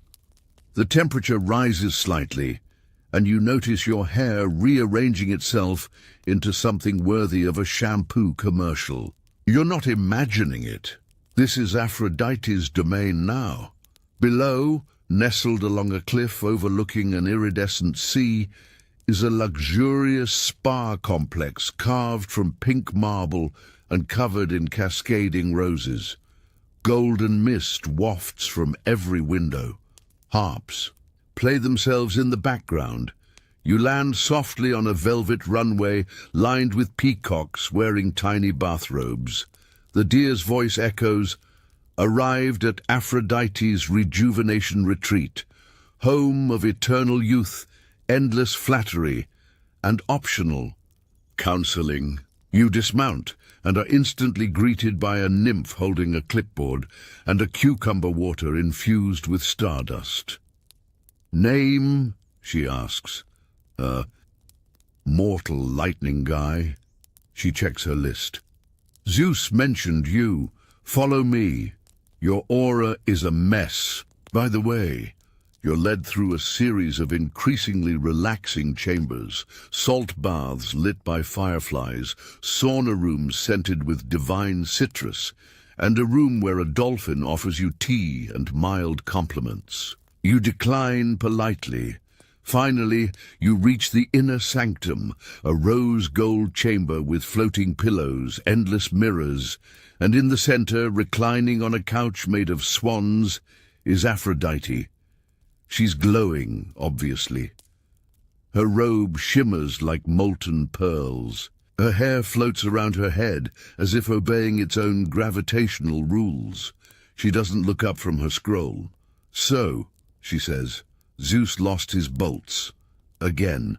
You nod. I'm recovering them, like a divine intern, only without dental. She waves a manicured hand. I have one, sort of. I've been using it to heat my mineral bath. It adds the perfect level of sizzle. You look at the glowing pool to her left. Steam rises in gentle arcs. Tiny thunderclaps echo from the bubbles. Can I get it back, you ask? She finally looks at you. Maybe, but I need something in return. You brace yourself. I want a mortal opinion, she says, standing and walking toward a rack of outfits that includes togas, armor-inspired swimsuits, and something that looks suspiciously like a disco ball with straps. On what? My new look, she says. I can't decide if I'm going for battle goddess or goddess who goes to battle but only for snacks. You blink. Both, she gasps. You do get it. She twirls. Very well. I shall release the bolt. After you complete. You're spar right. I beg your pardon? She claps her hands, and you're suddenly surrounded by nymphs armed with exfoliating mitts and sparkly oils. Oh no. Oh yes. Fun fact. Aphrodite was once worshipped in some cities as more than just a goddess of love. She had temples devoted to sea travel, politics, and even war. Historians still debate if her war goddess status was legit or just good branding. After what feels like a shampoo commercial gone sentient, you emerge glowing slightly and wrapped in a towel that smells like moonflowers. Aphrodite nods, approvingly. Your paws are less tragic, she gestures, and the lightning bolt rises from the bath, trailing sparkles. It floats to your satchel and nestles in with the others, humming happily. That's 9, you say. Aphrodite tilts her head. Be careful, mortal. You're carrying power most gods can barely hold without side effects. You ask, what kind of side effects? She smiles. Mood swings, divine cravings, maybe spontaneous interpretive dance. You back away slowly. As you mount the deer again, Aphrodite tosses you a tiny vial. Rose oil, she says, for emergencies or date nights. The deer lifts into the sky, now smelling faintly like a spa. Your wristband buzzes with a new signal. Athena. You groan. From love to lectures, the deer chirps. Recalculating route, incoming wisdom, brace for judgment. The clouds part, and a marble tower gleams ahead. Time to get serious. As the deer soars toward the next destination, the spa glow fades behind you, along with your freshly exfoliated confidence. The clouds thin, revealing a structure perched, impossibly high above the earth. A gleaming marble tower spiraling into the sky like a divine corkscrew. Massive owls circle its spires, and books literally float in and out of its windows, like they're late for a seminar. Welcome to Athena's domain. The deer slows and hovers at a landing ledge halfway up the tower. Prepare for intellectual challenge, and maybe mild condescension, it says before vanishing in a puff of educational incense. You step inside. The air smells like parchment, olive oil, and the sharp ozone of mental superiority. The walls are lined with scrolls, chalkboards, and diagrams so complex they might actually be recipes or IKEA instructions for assembling truth. Athena is waiting for you in a high-ceilinged hall. Dressed in armor so polished it's probably visible from Mars. She's adjusting a bookshelf with one hand and scolding a floating quill with the other. You're late, she says without looking up. I didn't know I was expected at a specific. On time. That's no excuse, she says. Even Homer's metaphors had better scheduling. You open your mouth, then close it. Honestly, fair. She finally turns to you. I have your bolt. I retrieved it myself after it disrupted a symposium on responsible mythological innovation. Poseidon blamed Mercury retrograde. You sigh. That tracks. She leads you into a side chamber where a glass orb hovers mid-air, crackling with restrained energy. The bolt floats inside, humming angrily, like a wasp trapped in a light bulb. But, she says, I'm not just handing it over. You knew that was coming. I want you to sit through my lecture first. Oh no. Oh yes. She gestures to a seat carved from stone and knowledge. You sit, a chalkboard rolls out, slides appear in mid-air. An owl perches on your shoulder and takes notes in Greek shorthand. Athena begins. Topic 1. The unacceptable. State of divine resource management. What follows is a 45-minute breakdown of all the times gods have lost, misused, or accidentally auctioned off powerful artifacts. There are charts, there are acronyms. At one point, she refers to a document titled Lightning Logistics, a case study in chronic negligence. She pulls out a scroll with Zeus's name in bold red ink and reads aloud a full disciplinary report involving 3 lost bolts, 1 broken amphora, and a minor city-state incident involving goats. You raise a hand. Is this really necessary? Yes, she replies. Education is never optional. Fun fact, ancient Athens revered Athena not just for wisdom, but for practical skills. She was the goddess of strategy, craftsmanship, and civilization. Some records suggest she once gave a TED talk before TED was invented. Finally, as you're preparing to fake a fainting spell, Athena relents. You've survived the lecture. You may now claim the bolt on one condition. You brace yourself, promise to write a full report upon your return to Olympus, proper grammar, with footnotes. You nod solemnly. Can I include emojis? Only the owl and the scroll, she says. She snaps her fingers. The orb dissolves, and the bolt floats into your satchel, where it nestles smugly between its siblings. 10 down, she hands you a scroll titled Remedial Godhood, an Introduction. Bedtime reading, she says. As you leave, the deer rematerializes, already mid-sentence. Athena rating 9.7 for clarity, 3.1 for vibe.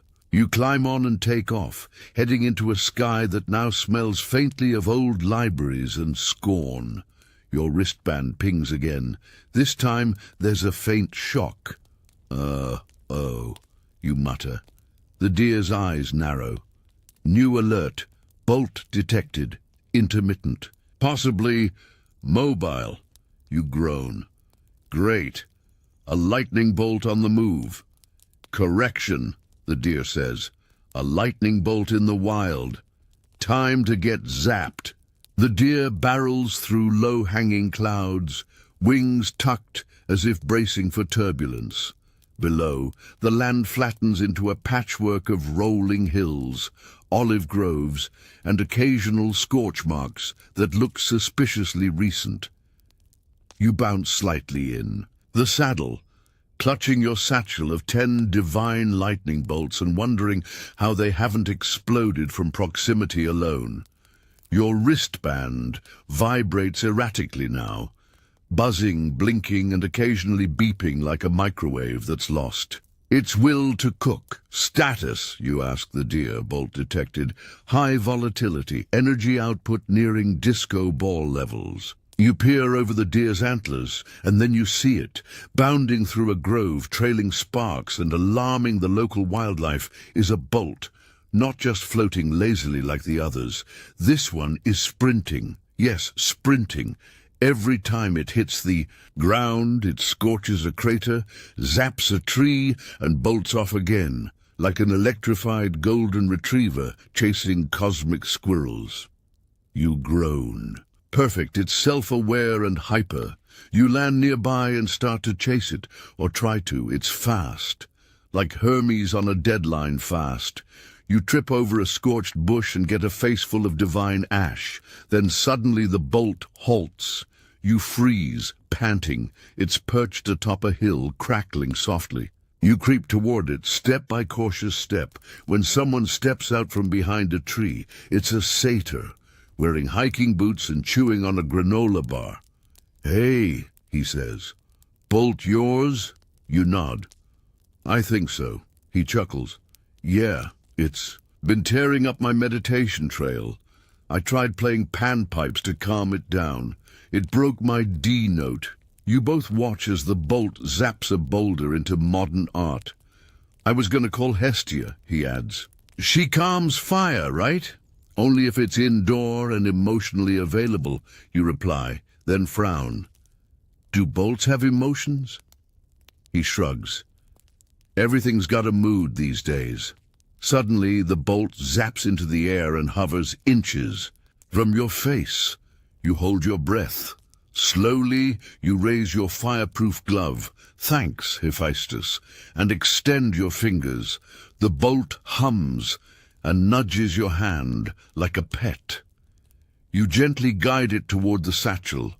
It vibrates, resists briefly, then folds in, curling into a tight little ball of light like it's tucking itself in for a nap. You sigh. That was weirdly tender. Don't get attached, the satyr says. Last week I adopted a thundercloud. It flooded my kitchen. Fun fact. In some versions of early myth, lightning was considered semi-sentient. Fragments of divine will sent down to course-correct mortal arrogance. Other myths say they just like the sound of thunder. Historians still argue about it over very loud weather. You thank the satyr, who offers you trail mix with extra heroic carbs, and mount the deer once more. As you take off, the satyr waves. Tell Zeus to leash his energy next time. Noted, in the air your wristband stabilizes. 11 bolts collected, trajectory recalculated. You exhale. Where to next? The deer hesitates. Unclear, it says. Bolt signal faint. Interference detected, possibly from a podcast. You blink. Excuse me? New destination, Mount Parnassus. Divine media activity detected. You groan. You've got to be kidding. Apollo has a podcast. The deer tilts mid-air, wings shimmering. Would you like to leave a review? You shout into the wind. No! But it's too late. The deer turns eastward, and the sound of auto-tuned lyres rises in the distance. One divine DJ, one glowing bolt, zero peace. The air around Mount Parnassus is thick with ambition and echo. You hear it before you see it, an ethereal synth beat, the pluck of a lyre fed through 5 different distortion filters, and a smooth radio-friendly voice saying, "You're listening to solar soundscapes with Apollo, bringing clarity, harmony, and a touch of celestial ego to your inner universe." You wince. The deer lands on a marble platform that looks suspiciously like a heliport for god-level influencers. Above you, the legendary seat of the Muses has been retrofitted into a recording studio. It's all glass, bronze, and softly glowing branding that reads, Apollo Live, sponsored by Nectar Plus.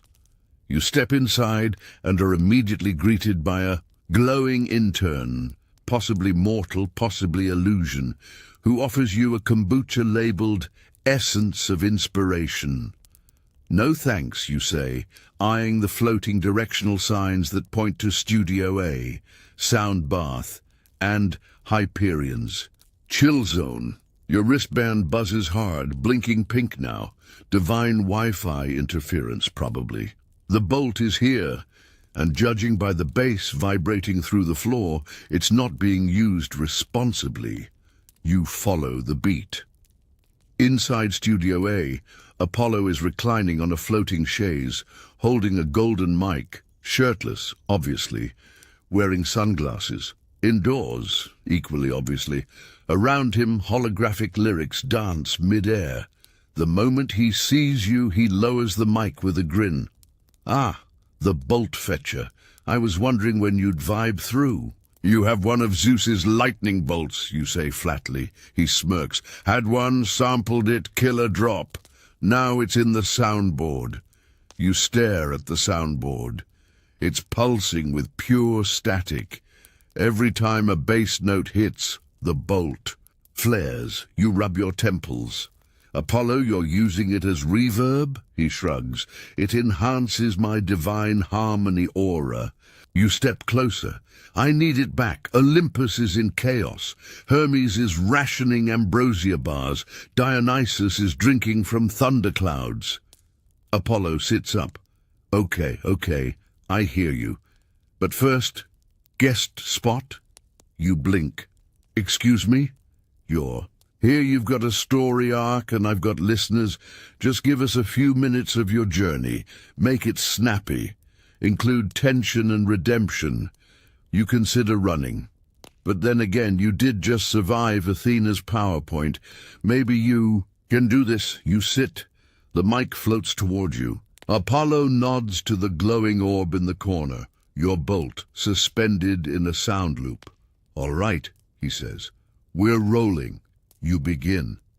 A summary of your bolt quest, from Zeus's breakfast meltdown to the chase in Sparta to your brief and very exfoliated spa kidnapping.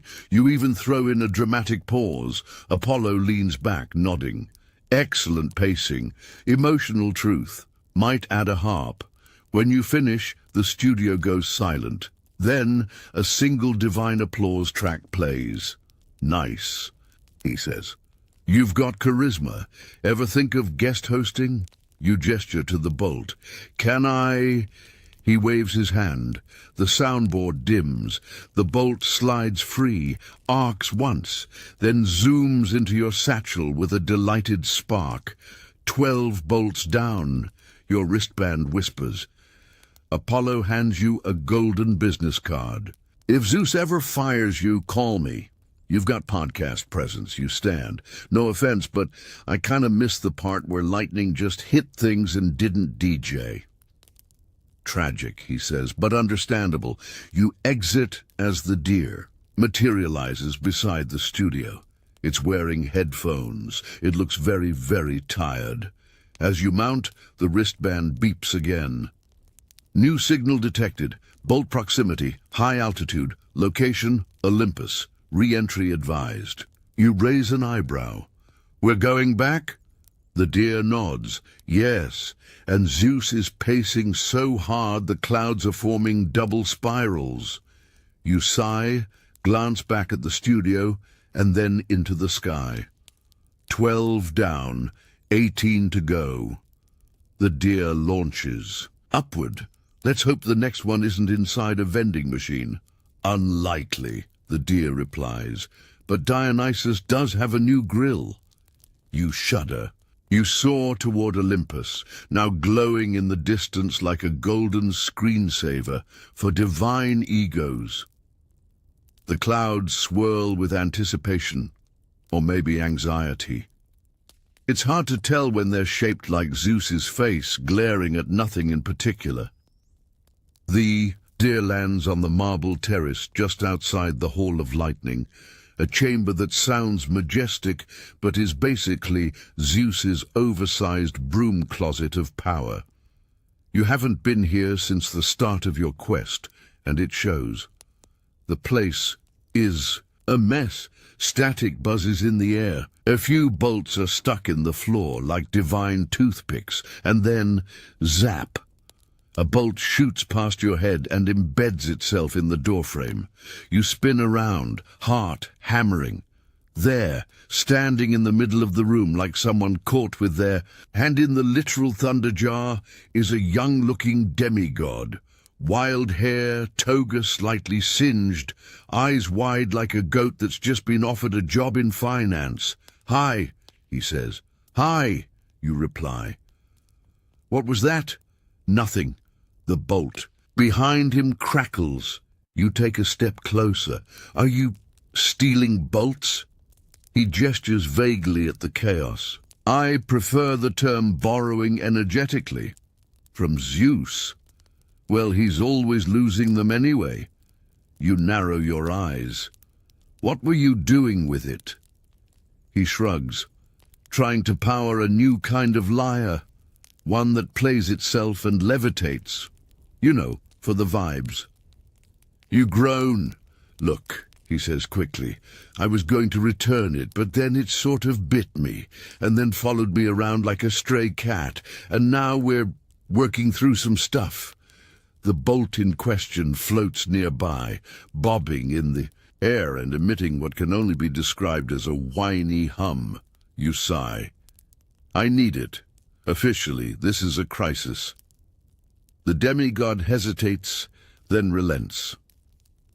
Okay, but just be gentle with it. It's very sensitive. You nod. I've had bolts used as gym equipment, DJ soundboards, and spa heaters. Trust me, I'm the gentle one.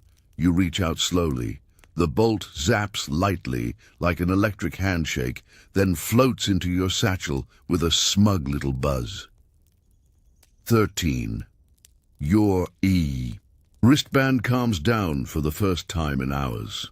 Then immediately spikes again. Another one, you mutter. The deer appears beside you, unprompted. Yes, short-range signal, very short. As in, here.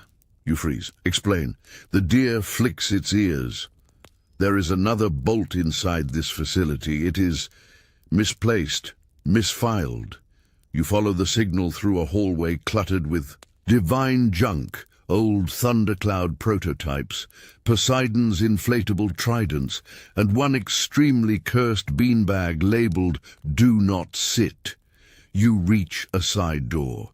Behind it, Zeus's private lounge. Inside is a plush throne, a wall of smiting awards, and a mini fridge filled with expired nectar popsicles.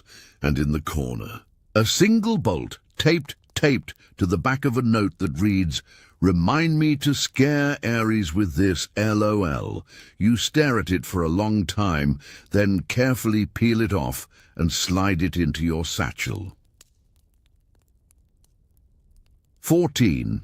You walk back into the main hall where Zeus is pacing, muttering about insurance claims for storm damage in Crete. He stops when he sees you. You've got more bolts, he says, blinking. You're still alive? Somehow, he nods. That's honestly impressive. You hand him a quick update, spa drama, rogue podcasters, Artemis's bore, and a DJ lightning incident. He clutches his forehead. You know, when I started this whole thunder god thing, it seemed easier. You sigh. You say that like you didn't lose half your arsenal in your sleep. He throws his arms up. One power nap. Your wristband buzzes again. The deer tilts its head. New signal. Origin unclear. Energy erratic. Zeus squints. That's not one of mine. You glance at your satchel. You sure? He frowns. No. And that's what worries me. The deer flaps nervously. Recommend investigation. Possible foreign bolt. You nod slowly. Time to find out what's crackling.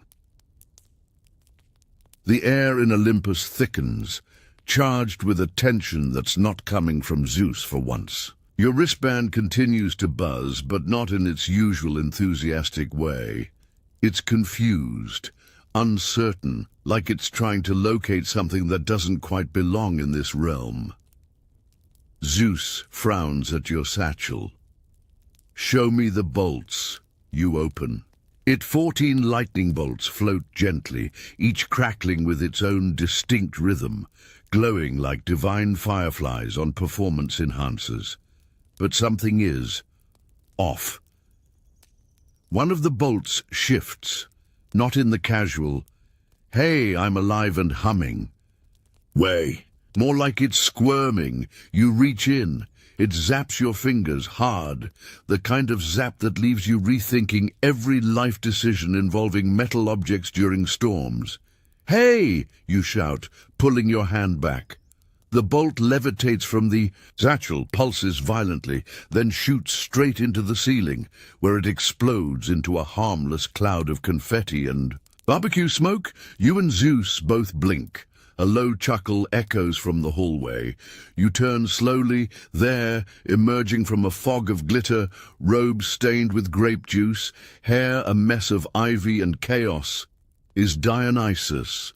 He's holding a divine barbecue skewer. "Surprise," he says, arms raised. "Who wants grilled ambrosia?" Zeus pinches the bridge of his nose. "Please tell me you didn't rewire one of my thunderbolts to light a grill." Dionysus grins. "Technically, it rewired me. This baby dropped right into my temple and sparked a whole new culinary adventure. You ever had flame-seared nectar? Sausages? Divine, you groan. You're cooking with cosmic weapons, he nods proudly, and the flavor transcendental. The bolt hovers behind him like a loyal kitchen assistant. Give it back, Zeus says. Only if you eat first. Dionysus replies. There's a pause, then Zeus sighs. Fine, but if it explodes mid-skewer, I'm blaming Mercury. You and Zeus are both handed skewers that sparkle faintly and smell like cinnamon and ozone. You bite. It's disturbingly good, like, I might forgive a crime good. Still, you hold out your glove. Bolt. Now. Dionysus grins and claps. The bolt wiggles through the air and dives into your satchel, giving a final zap of approval. 15. Halfway. Zeus leans on a pillar, chewing thoughtfully. You're not bad at this, mortal. I mean, you're clearly traumatized, but competent. Thanks, you reply. He looks skyward. Keep going, the balance is still off. I can feel it in the clouds. Your wristband pulses again. This time it's not confused, it's determined. You mount the deer, which smells faintly like grapevine, and smoke now. New signal moving west, fast. Zeus calls after you. If it's Ares, tell him I want my gym bolts back. You groan. That's probably exactly who it is. As the deer launches, you hear Dionysus yell, "Take some leftovers!" A grape-flavored lightning bolt nearly clips your head. You dodge, it barely, and fly into the sunset, your satchel buzzing with divine energy and your stomach full of irresponsibly good divine barbecue. You streak westward through a sky smeared with gold and purple, still tasting Dionysus's ambrosia skewer and wondering if divine indigestion is a thing. The deer, surprisingly upbeat considering recent events, chatters softly. Approaching. Target. High energy zone detected. Caution. Biceps ahead. Biceps, you ask. Ares, the deer clarifies. Expect shirtlessness and shouting. The landscape below changes into rocky terrain, dotted with Colosseum ruins and abandoned arenas. Statues of heroes, flexing unnecessarily, line the roads. You land in the middle of what looks like a training ground for demigods and sentient dumbbells. Immediately, you hear the sound of metal clashing, war cries echoing, and heavy rock music. You step forward, boom! A thunderbolt crashes into a punching bag, vaporizing it. Nearby, shirtless and glistening, stands Ares, surrounded by a crowd of mortals with water bottles and motivational tattoos. He sees you, grins. You! He booms. Mortal, welcome to the Pain Palace. You flinch. Is this a gym? He flexes. It's a lifestyle. You eye the nearest equipment. There's a treadmill powered by rage, a sauna that requires combat to enter, and a smoothie bar run by a cyclops. Your wristband pulses violently. Let me guess, you say. You're using one of Zeus's bolts to power all this. Ares nods, proudly. It's hooked into my battle blender, makes protein shakes in 2 seconds, adds zing. You groan. I need it back. He frowns. But it's my alpha spark. You sigh. Zeus sent me. Olympus is still glitching. Ares crosses. His arms. Fine. You can have it. If you defeat me. You blink. In combat? In combat circuit training, he says, you're led to a field lined with divine exercise stations. Ares ties a lightning-themed headband around his forehead. 3 rounds, 1 winner, let's go. Fun fact, Ares, despite being the god of war, was never as popular in ancient Greece as Athena. Historians believe this was because his brand of conflict lacked strategy. He was more punch now, think never. Others believe it's because he used lightning bolts as blender fuel. Round 1. Thunder sprints. You run across a field while dodging mini lightning bolts. You're zapped 3 times and develop a mild twitch. Ares gets zapped on purpose. Pain is fuel, he yells. Round 2, divine push-ups. You do 20, he does 2,000. Round 3, bolt toss. Whoever throws a simulated bolt closest to the real one wins. You take a deep breath, channel every moment of rage from this bizarre journey, and hurl your bolt dummy across the field. It lands with a boom, lighting up the ground. Ares nods solemnly. Respect. He walks to the blender, unhooks the real bolt, still sparking, and hands it to you like a warrior offering a trophy. It slips into your satchel with a satisfied hum. 16. Halfway was hours ago. Now it feels like you're dragging the weight of Olympus on your back. Literally, Ares claps you on the shoulder. Good fight, come back any time. Tuesday's leg day. You stumble toward the deer. It flaps its wings impatiently. Next, you croak. New signal, the deer says. Remote, possibly Titan affiliated. You groan. We're doing that again. Routing to Titan warehouse, it confirms. Brace for inventory. You mount, soar, sweating and sparking slightly from residual Ares-charged air. 16. Bolts buzz at your side, and somewhere ahead is a Titan with a hoarding problem, again. The flight to the Titan warehouse feels longer this time, though it's likely just your legs protesting from Ares' circuit training. Your muscles ache, in places you didn't know had names. The divine deer flaps gently through thickening clouds, occasionally releasing a soothing tone like it's trying to lull you into not realizing you're heading back into Titan territory. This is a different warehouse, the deer says cheerfully. Last one was for misplacements. This one's for acquisitions. You raise an eyebrow. What's the difference? One is accidental, the deer replies. The other is deeply intentional. You land outside a sprawling marble compound, surrounded by stormy skies, and statues of Titans so large they make skyscrapers feel insecure. The air tastes like old magic and passive-aggressive bureaucracy. A tall gate stands before you. On it, inventory of the forgotten, by appointment only. You knock, nothing happens. You knock again, more aggressively.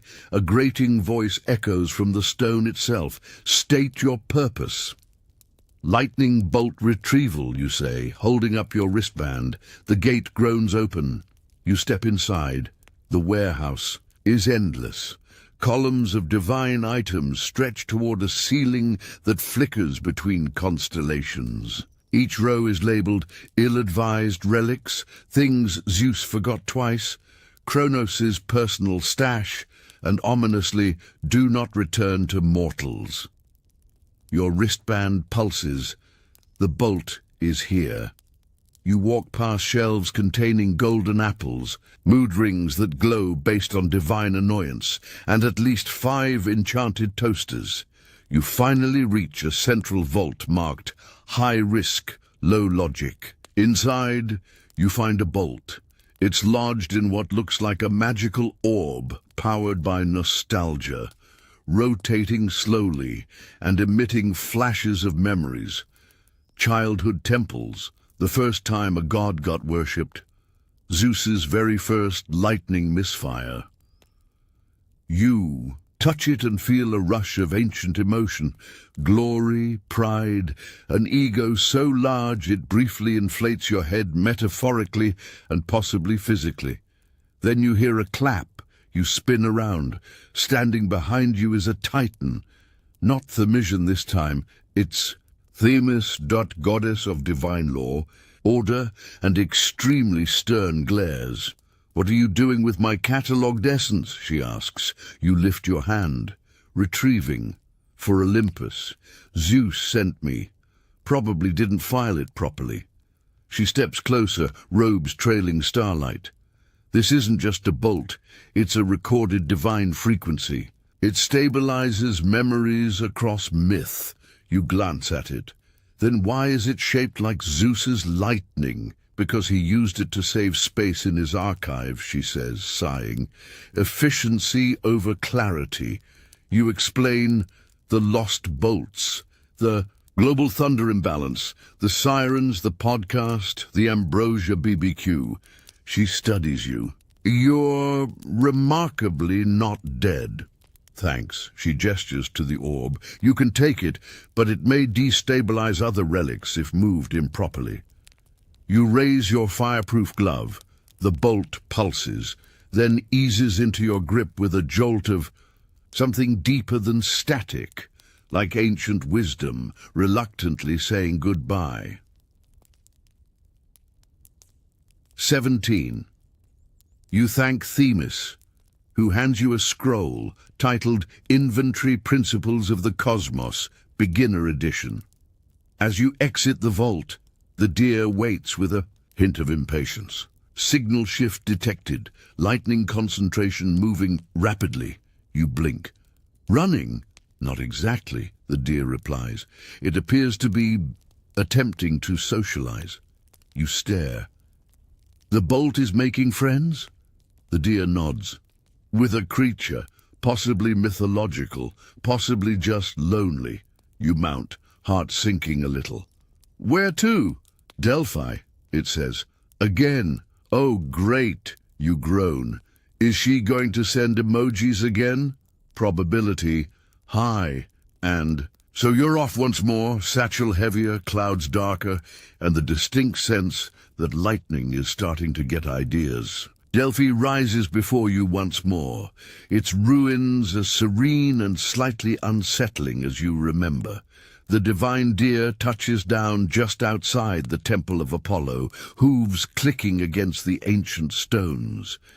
The air is charged again, not with pure lightning, but with that peculiar kind of energy that only appears when prophecy is about to get weird. You step inside the temple. The scent of burnt laurel lingers in the air, mixed with time, and what you strongly suspect is anxiety. The columns are covered with fresh charcoal marks, scribbled in an indecipherable shorthand that might be divine script or the oracle's attempt at interpretive journaling. There she is, the Pythia. Still perched on her tripod, eyes glowing faintly, arms outstretched like she's embracing invisible truths, or possibly just posing dramatically for the mountain wind. She locks eyes with you and, without a word, tosses a scroll at your feet. It unrolls itself mid-air and reveals a simple message, hand-scrawled in a rush. The bolt has bonded with a dragon. You stare, then look up. She raises one eyebrow. You sigh. Of course it did. She tosses you another scroll. Small dragon, very attached. Good luck. Your wristband buzzes madly now. Lightning energy just beyond the rear of the temple, darting through the hills. You follow the trail, brushing past olive trees and startled birds, until you reach a small clearing surrounded by the wreckage of several singed bushes, and there it is, the bolt, wrapped like a glowing serpent around the snout of a baby dragon. The creature is no taller than your waist, covered in shimmering green scales with hints of bronze. It watches you with wide, curious eyes as the bolt crackles softly, nestled against its nose like a protective charm. You take a careful step forward. The dragon growls, not menacingly, more like a kitten claiming a shoelace. Your satchel hums. In response, the other bolts within pulsing as if calling their sibling home. Then, from behind a bush, a voice erupts. There it is! I knew that thing had my scroll case. A satyr stumbles into the clearing, holding a half-burned bag of trail mix, and looking as if he'd lost a bet with nature. He gestures frantically.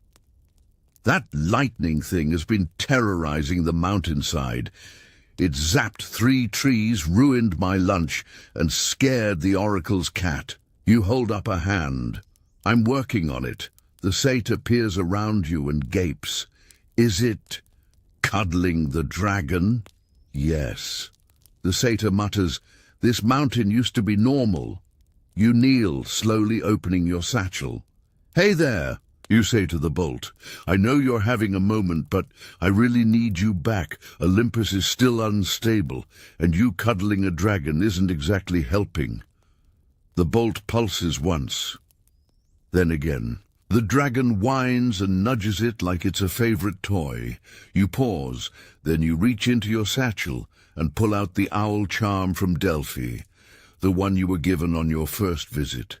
You set it gently before the dragon. The dragon sniffs it. A flicker of recognition passes through its eyes. Maybe it senses the same energy. Maybe it just likes shiny things. The bolt stirs, and then with a final affectionate zap against the dragon's nose, it uncoils and floats toward your glove. You catch it. 17 bolts sit in your satchel now. The dragon lets out a tiny snort of smoke and flutters away into the hills. You turn to see the Pythia standing at the edge of the clearing, arms folded, a faint smirk on her face. You nod. That was surprisingly emotional. She replies, her voice low and gravelly. They always get clingy after the first zap. Fun fact. In older Greek fragments, dragons were often guardians, not monsters. Some texts even suggest they could bond with sacred relics, acting as both protectors and emotional amplifiers. Scholars still debate whether these stories were cautionary tales or ancient metaphors for pet ownership gone divine. You climb back onto the deer, who appears to have been playing solitaire with cloud wisps. Next signal, you ask. Underground, it says. Not underworld, deeper, wilder, unmapped. You take a deep breath. Sounds like a terrible place to send divine weaponry. The deer snorts, and yet it takes off. 18 bolts hum against your side. 12 remain scattered across a world that grows stranger with every mile. You're halfway through, but something tells you the second half will make the first look like divine recess. The flight toward your next target begins innocently enough. Just a few storm clouds, a mild headwind, and a quick detour around a swarm of winged tortoises. Don't ask. But soon the sky darkens, the wind thickens, and the deer begins to descend into a deep ravine cut between 2 cliffs that look like they were shaped by arguments between gods. Entering subterranean zone, the deer says. GPS unreliable. Also, you may encounter creatures. You groan. Could you be more specific? The deer considers. Unclear taxonomy. Many teeth. It sets you down at the mouth of a massive cavern, its entrance ringed with jagged stones and a faint glow that pulses like a migraine in cave form. Your wristband buzzes erratically, but the signal is solid. One of Zeus's bolts is definitely. Inside, you step forward. The temperature drops immediately. The ground underfoot shifts from dry stone to something damp and echoing. It smells like wet moss, forgotten time, and the faint tinge of ozone. This cave isn't just deep, it's ancient. You walk cautiously, torch in one hand, bolt tracker pulsing in the other. The deeper you go, the more surreal things become. First, the walls start to glisten, not with moisture, but with embedded crystals that flicker with memories. Yes, memories. One shows a battle, another a wedding feast. A third appears to be Zeus getting stuck in a mortal disguise while trying to impress a shepherdess. Then the sound hits you. Soft, rhythmic clattering, like someone shaking marbles in a divine skull. You, round a bend. There it is, the bolt, suspended mid-air, orbiting what appears to be a rock golem. No, wait. A titan relic, a creature of earth with vines for veins and a face like a weathered cliff. It sits cross-legged, meditating. The bolt spins around its head like a halo having an identity crisis. You approach slowly. Hi. 1. Stony eye opens. You seek the spark. You nod. Yes, Zeus's lightning bolt. I'm collecting them. The creature tilts its head. Why? You blink. Because Olympus is short-circuiting and Zeus is emotionally spiraling. Also, there are side effects, like Dionysus inventing electro-barbecue. The creature chuckles. It sounds like a rock slide, deciding to be friendly. This bolt is different. It has fused with the cave's memory. Taking it may loosen things. You peer at the bolt. It's definitely absorbed something. It pulses slower, more thoughtfully, like it's learned. Patience, what kind of loosen things? The creature shrugs. Stories, history, time, possibly bats. You sigh. I don't really have a choice. The golem nods. Then you must answer a question. You tense. It leans closer. What have you learned from carrying divine fire? You freeze. You want to say something sarcastic, something about chaos, bad aim, or supernatural fitness routines. But instead what comes out is that power left lying around becomes everyone's problem. The creature studies you, then slowly stands, causing a minor cavequake. The bolt stops orbiting, drifts downward. You catch it. It's heavier than the others. Not physically, but in a way you can't name. 19. Go, the creature says, but walk gently. The cave remembers you now. You back away, bolt secure, and retrace your steps. The walls flicker again, this time showing your face, your journey. You holding the satchel surrounded by gods, monsters, and an increasingly skeptical deer. When you emerge from the cave, the deer is pacing. Update? It asks. 19, you say. Also, I'm now part of cave folklore. The deer nods. Acceptable. Next signal incoming. Urban. You blink. Urban. The deer tilts its antlers. Bolt detected in a mortal city. You climb on. Which one? Thessaloniki, it replies. You groan. We're going modern now? Affirmative. Recommend casual attire. The deer lifts off, wings slicing through mountain air as you head toward a city where divine power has clearly slipped into the grid. Descending into Thessaloniki feels like entering a remix of time itself. The divine deer glides over neon signs, ancient ruins tucked behind coffee shops, and streets where graffiti quotes Plato and Sappho in the same sentence as local football. Chants. The city hums with human energy, but beneath it your wristband hums louder. Signal locked, the deer announces. Bolt is embedded. You frown. Embedded? Where? Public infrastructure. Of course. You land near the city center where a fountain dances to synth pop and scooters buzz past like caffeinated beetles. As you step onto the sidewalk, your satchel pulses. 19 bolts down, one very confused one ahead. You follow the signal through back alleys, past olive stands and the occasional lost tourist until you find it, a modern art sculpture, 20 feet tall. Twisting steel arcs welded together in a spiral. It glows faintly. Sparks flicker along its base like fireflies with performance anxiety. A plaque reads, Ode to Electricity by Anonymous, 2025. You stare. Oh no, the bolt is inside the sculpture, and it's powering the entire city block. You crouch beside it. Your wristband flashes red.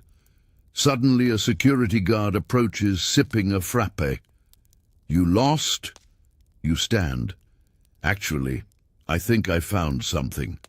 He squints. That thing. It's been sparking since installation.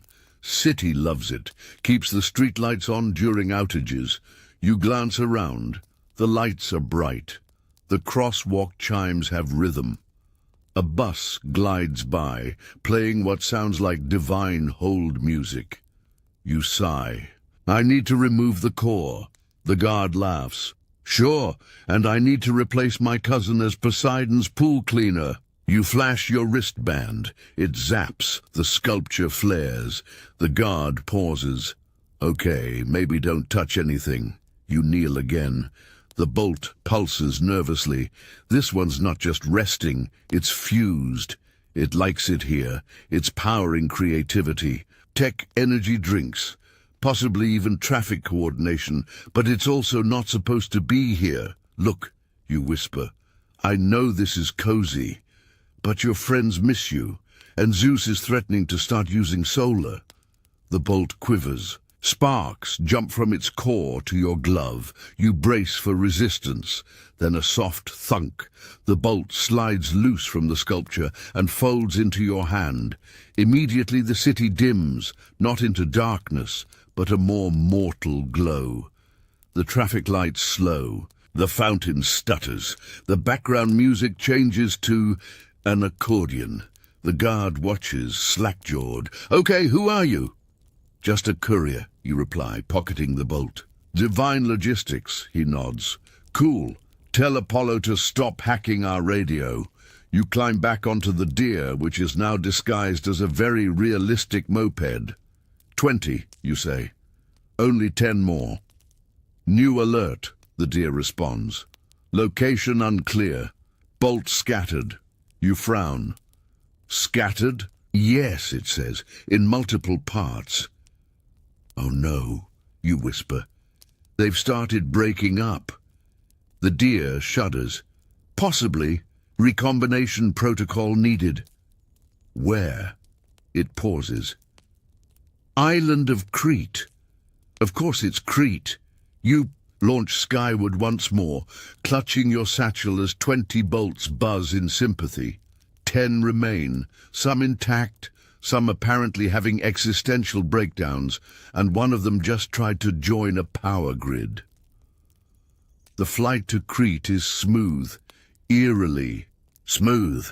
No sudden gusts, no divine alerts, no mysterious musical interludes. It's the kind of calm that makes you suspicious. The deer, perhaps sensing your tension, hums softly, its wings slicing the air with mechanical grace. Approaching destination. It finally says, warning, signal fragmented, bolt is not whole. You land on the northern coast of Crete, near the ancient ruins of Knossos, what used to be a grand palace, a center of Minoan civilization, and apparently a divine recycling bin. Your wristband buzzes erratically, then flatlines. A small hologram appears, searching for remaining pieces. Great, you mutter. Bolt scavenger hunt. You move through the ruins. Sunlight dances over cracked frescoes and columns that have seen enough drama to qualify for their own soap opera.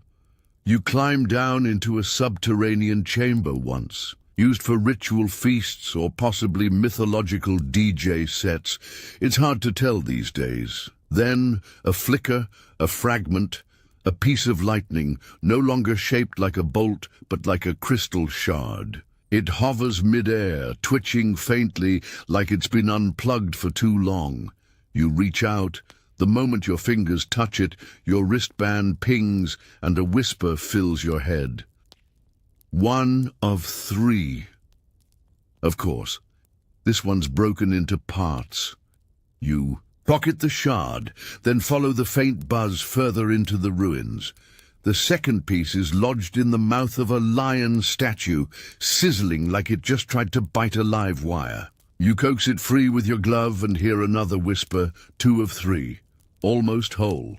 Before you can move on, the ground rumbles, not dramatically, more like someone dropped a divine vending machine nearby. You turn to see a familiar figure strolling into the chamber, holding a tourist brochure and chewing on a granola bar. Hermes. He stops when he sees you. "Oh hey, thought I'd check in. You're making progress. Zeus almost stopped pacing this morning." You raise an eyebrow. "Just almost?" He tripped over a cloud, took it personally. You wave the 2 lightning shards. "Do you know why they're fracturing now?" He shrugs. "Divine energy hates confinement. Think of it like bottled chaos. Sometimes it just wants to stretch its legs and occasionally explode a ceiling." "Where's the last piece?" Hermes gestures. "Vaguely. Minotaur's old bathtub, just past the mosaic hallway, can't miss it." You don't even ask how he knows that.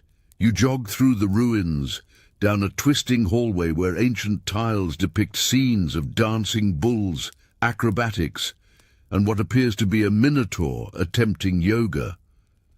The final chamber is damp, dim, and smells like divine mildew. There, floating just above a cracked stone basin, is the 3rd shard.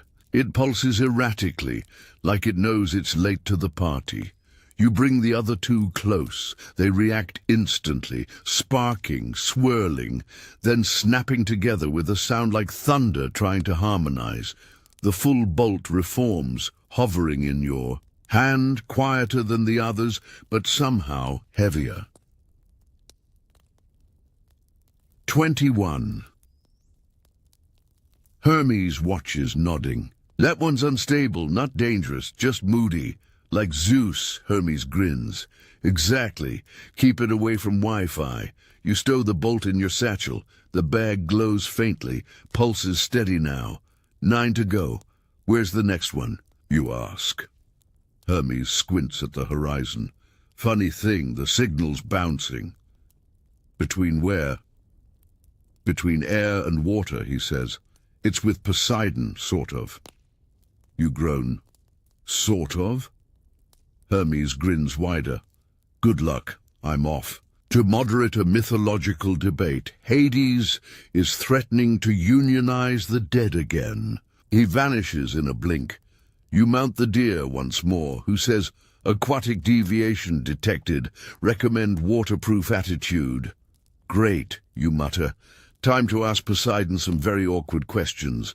And you launch skyward again, heading toward the sea, and whatever version of accountability the god of oceans is pretending to uphold. The Aegean Sea unfolds beneath you like a sapphire blanket tossed over sleeping giants. The divine deer glides just above the waves, wings skimming the foam as your wristband buzzes in short, annoyed bursts. Somewhere in this endless ocean, a lightning bolt is playing hide-and-seek with the god of all things damp. You land on a rocky outcrop that juts from the sea like a misplaced puzzle piece. No island, no temple, just a massive slab of wet stone that smells like salt and something. Faintly fishy with ambition, Poseidon rises from the water moments later, because of course he does. Trident in hand, seaweed crown slightly askew, shirt very much not on. "Ah, the courier!" he bellows, water spiraling upward around him like a dramatic stage effect. "Come to reclaim what was never truly lost?" You blink.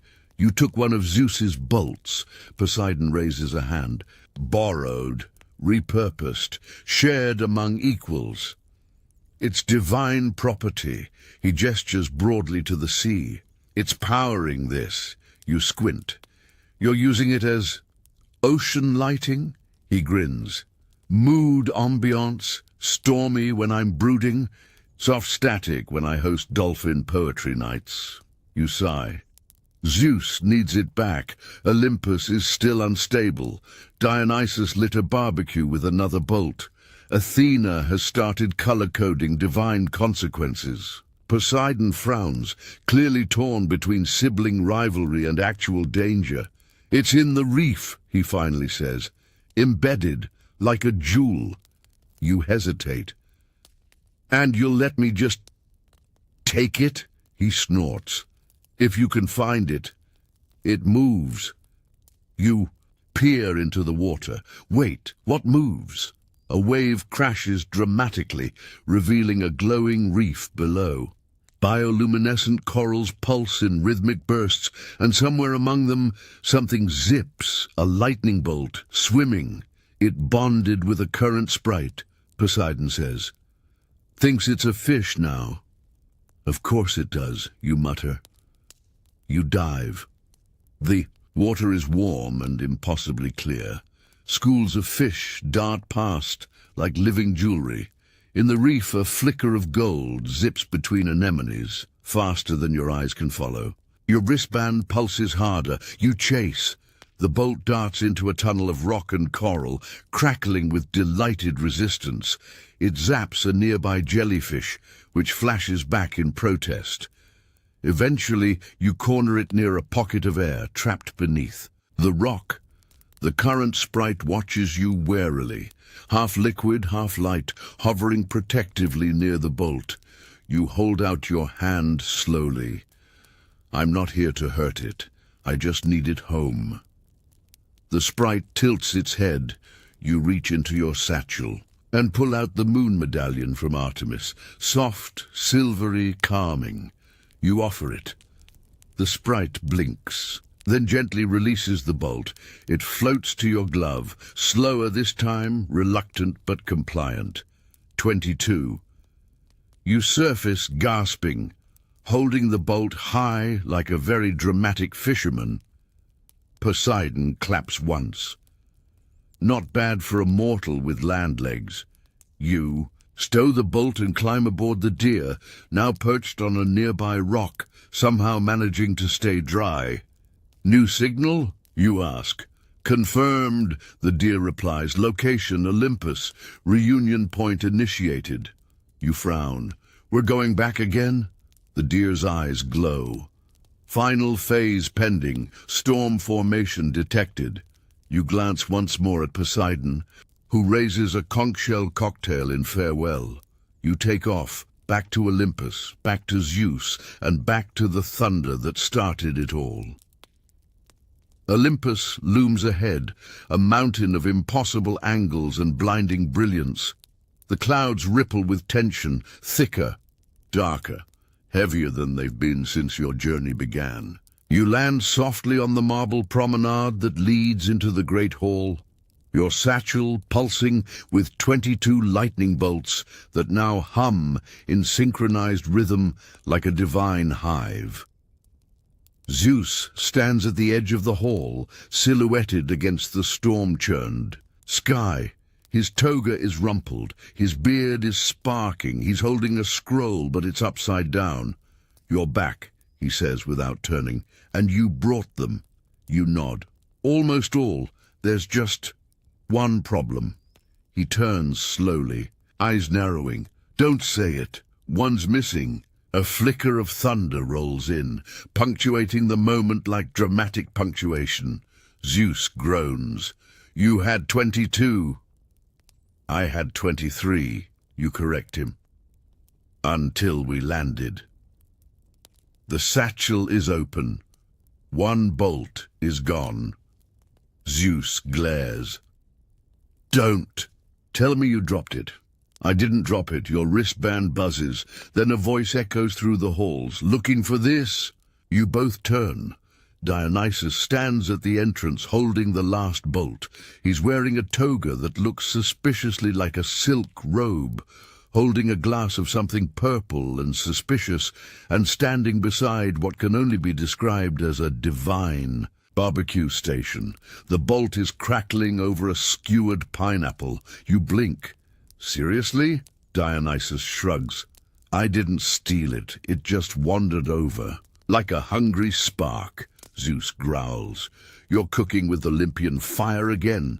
Dionysus waves it off. Relax, I'm honoring it. Zeus style, drama, fire, mild chaos. You march over, snatch the bolt from the skewer, and slide it into the satchel before it can change its mind again. 23, Zeus sighs. Fine, that's all of them. You shake your head. No, it's not. He raises an eyebrow. You open the satchel, lift out one final bolt. The oldest, the first you found, the one that still pulses differently. Heavier, a little sad. You forgot this one the worst, you say. And it knows it. Zeus takes it slowly. His hands tremble slightly. It's the one I forged last, he murmurs. The one meant for storms that never came.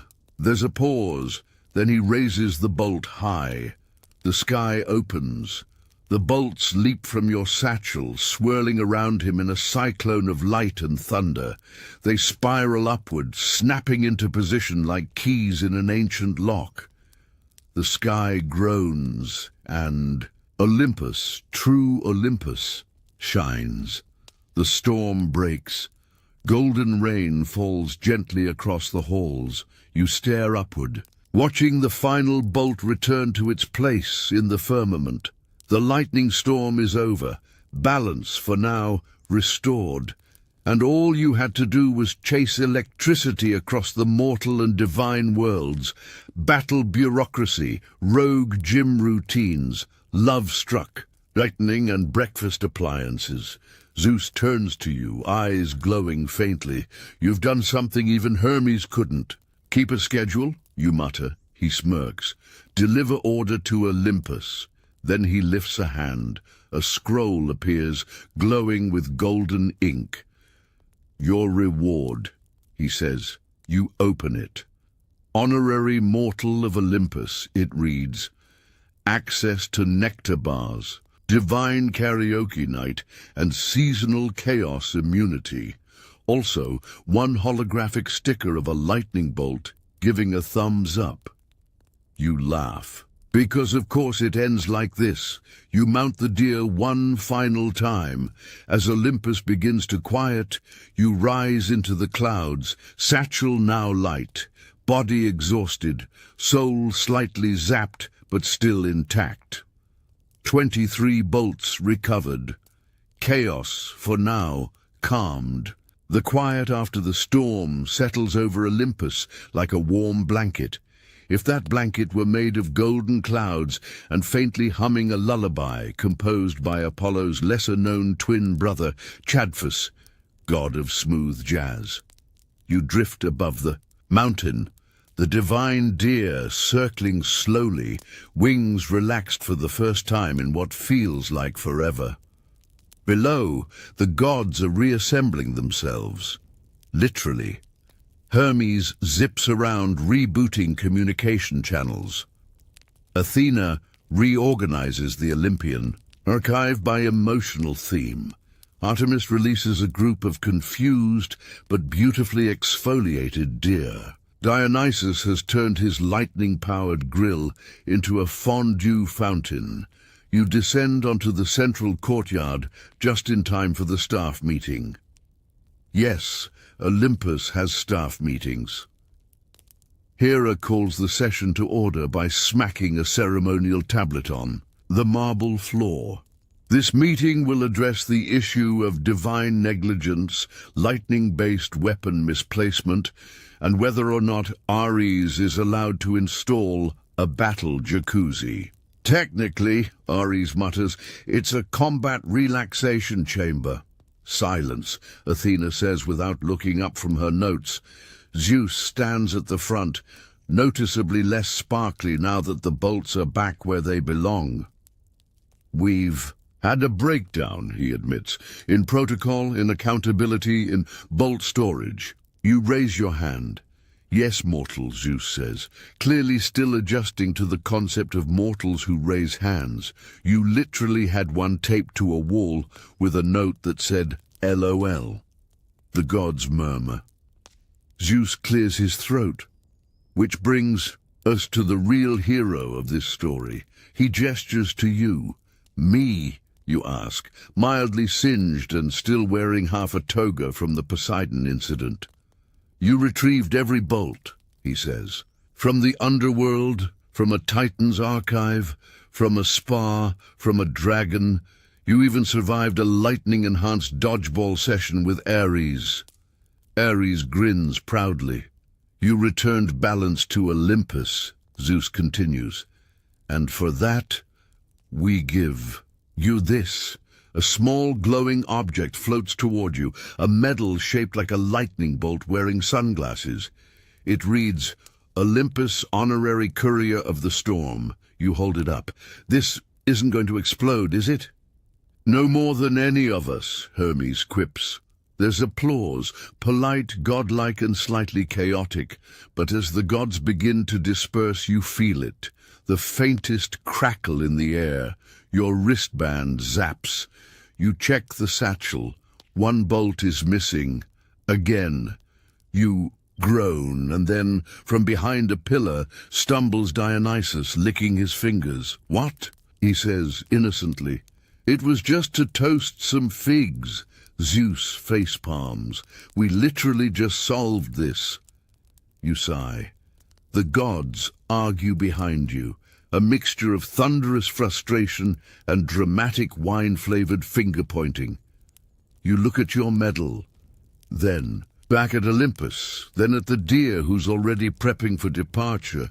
Well, you mutter, guess I'm not clocking out just yet. You remount the deer. Zeus calls after you, if you find it quickly, I'll throw in lifetime ambrosia refills. You launch skyward once more, because even in the realm of the gods, some habits are hard to break, like misplacing divine lightning. You and the deer hover just above Olympus, staring down at the squabbling pantheon below. The medal on your chest glows faintly. Your toga is still vaguely damp from Poseidon's ambiance. And your wristband continues to pulse like a phone set to mildly urgent. The missing bolt, yes, again, leads you not to the ends of the earth, but to the divine garden behind the Hall of Heroes. It's rarely visited, mostly decorative, and known for three things: overgrown ambrosia vines, passive-aggressive statues, and the fact that no one ever remembers it exists. Except for Dionysus, apparently. You dismount near a fountain where the god of wine sits cross-legged, humming an off-key lullaby. The lightning bolt crackles in his lap like a content puppy, nestled in a bowl of what appears to be fig salad. You walk up slowly. Seriously? He looks up. It's just chilling. It needed a break. They all did. You squint. They're divine weapons. They're divine personalities, he corrects. You dragged them across the world, threw them into a satchel and made them behave. You're lucky none of them formed a union. You sit down across from him. The bolt pops gently as if purring. They don't want to go back, do they? He shakes his head. Some of them do. Most of them. But this one, it liked the downtime, the figs, the breeze. You look at the spark in the bowl. It seems happy, or at least not planning to electrocute you. And for once, your wristband isn't buzzing. It's just warm. You've earned the choice, Dionysus says. All of Olympus knows what you did. You can take this one back if you want, but maybe it stays. You consider. Then you stand, reach down, and gently set your fireproof. Glove on the edge of the bowl. Bolt, you say. If you want to go home, let's go. But if you want to stay here, I'll tell Zeus you took early retirement. The bolt hovers, twitches once, then sinks back into the bowl. You nod. Vacation it is. Dionysus raises his glass. To mutually agreed chaos.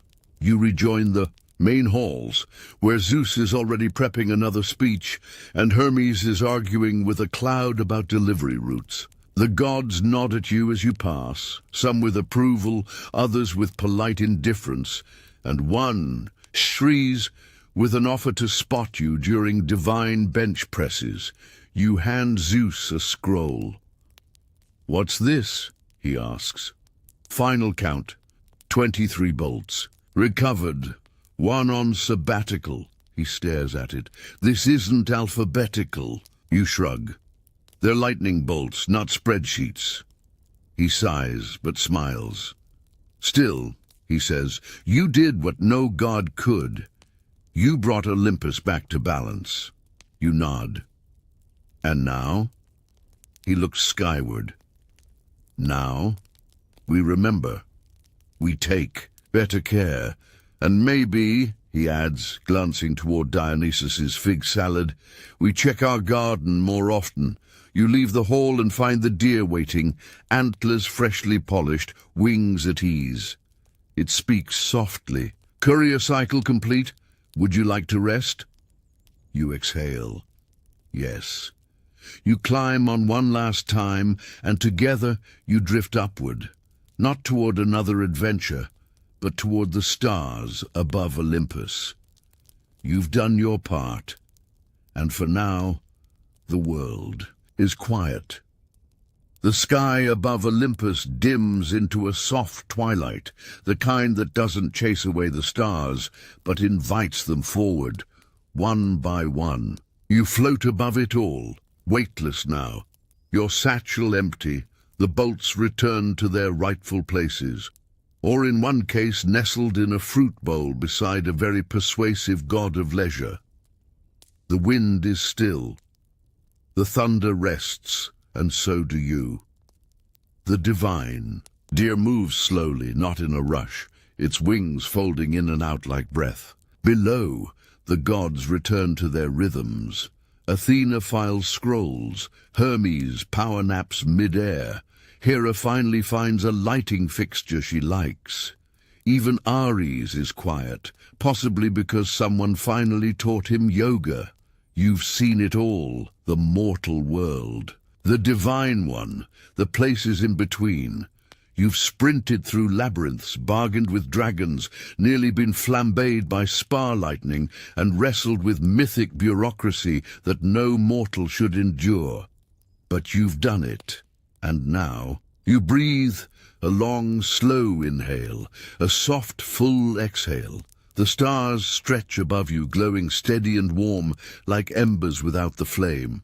They blink gently, as if nodding in approval, like the universe itself is saying, "Good job, you made it." No more chasing, no more collecting, no more zaps in your satchel, just quiet and peace and the hum of Olympus, remembering what stillness feels like. Sleep now, you've earned it.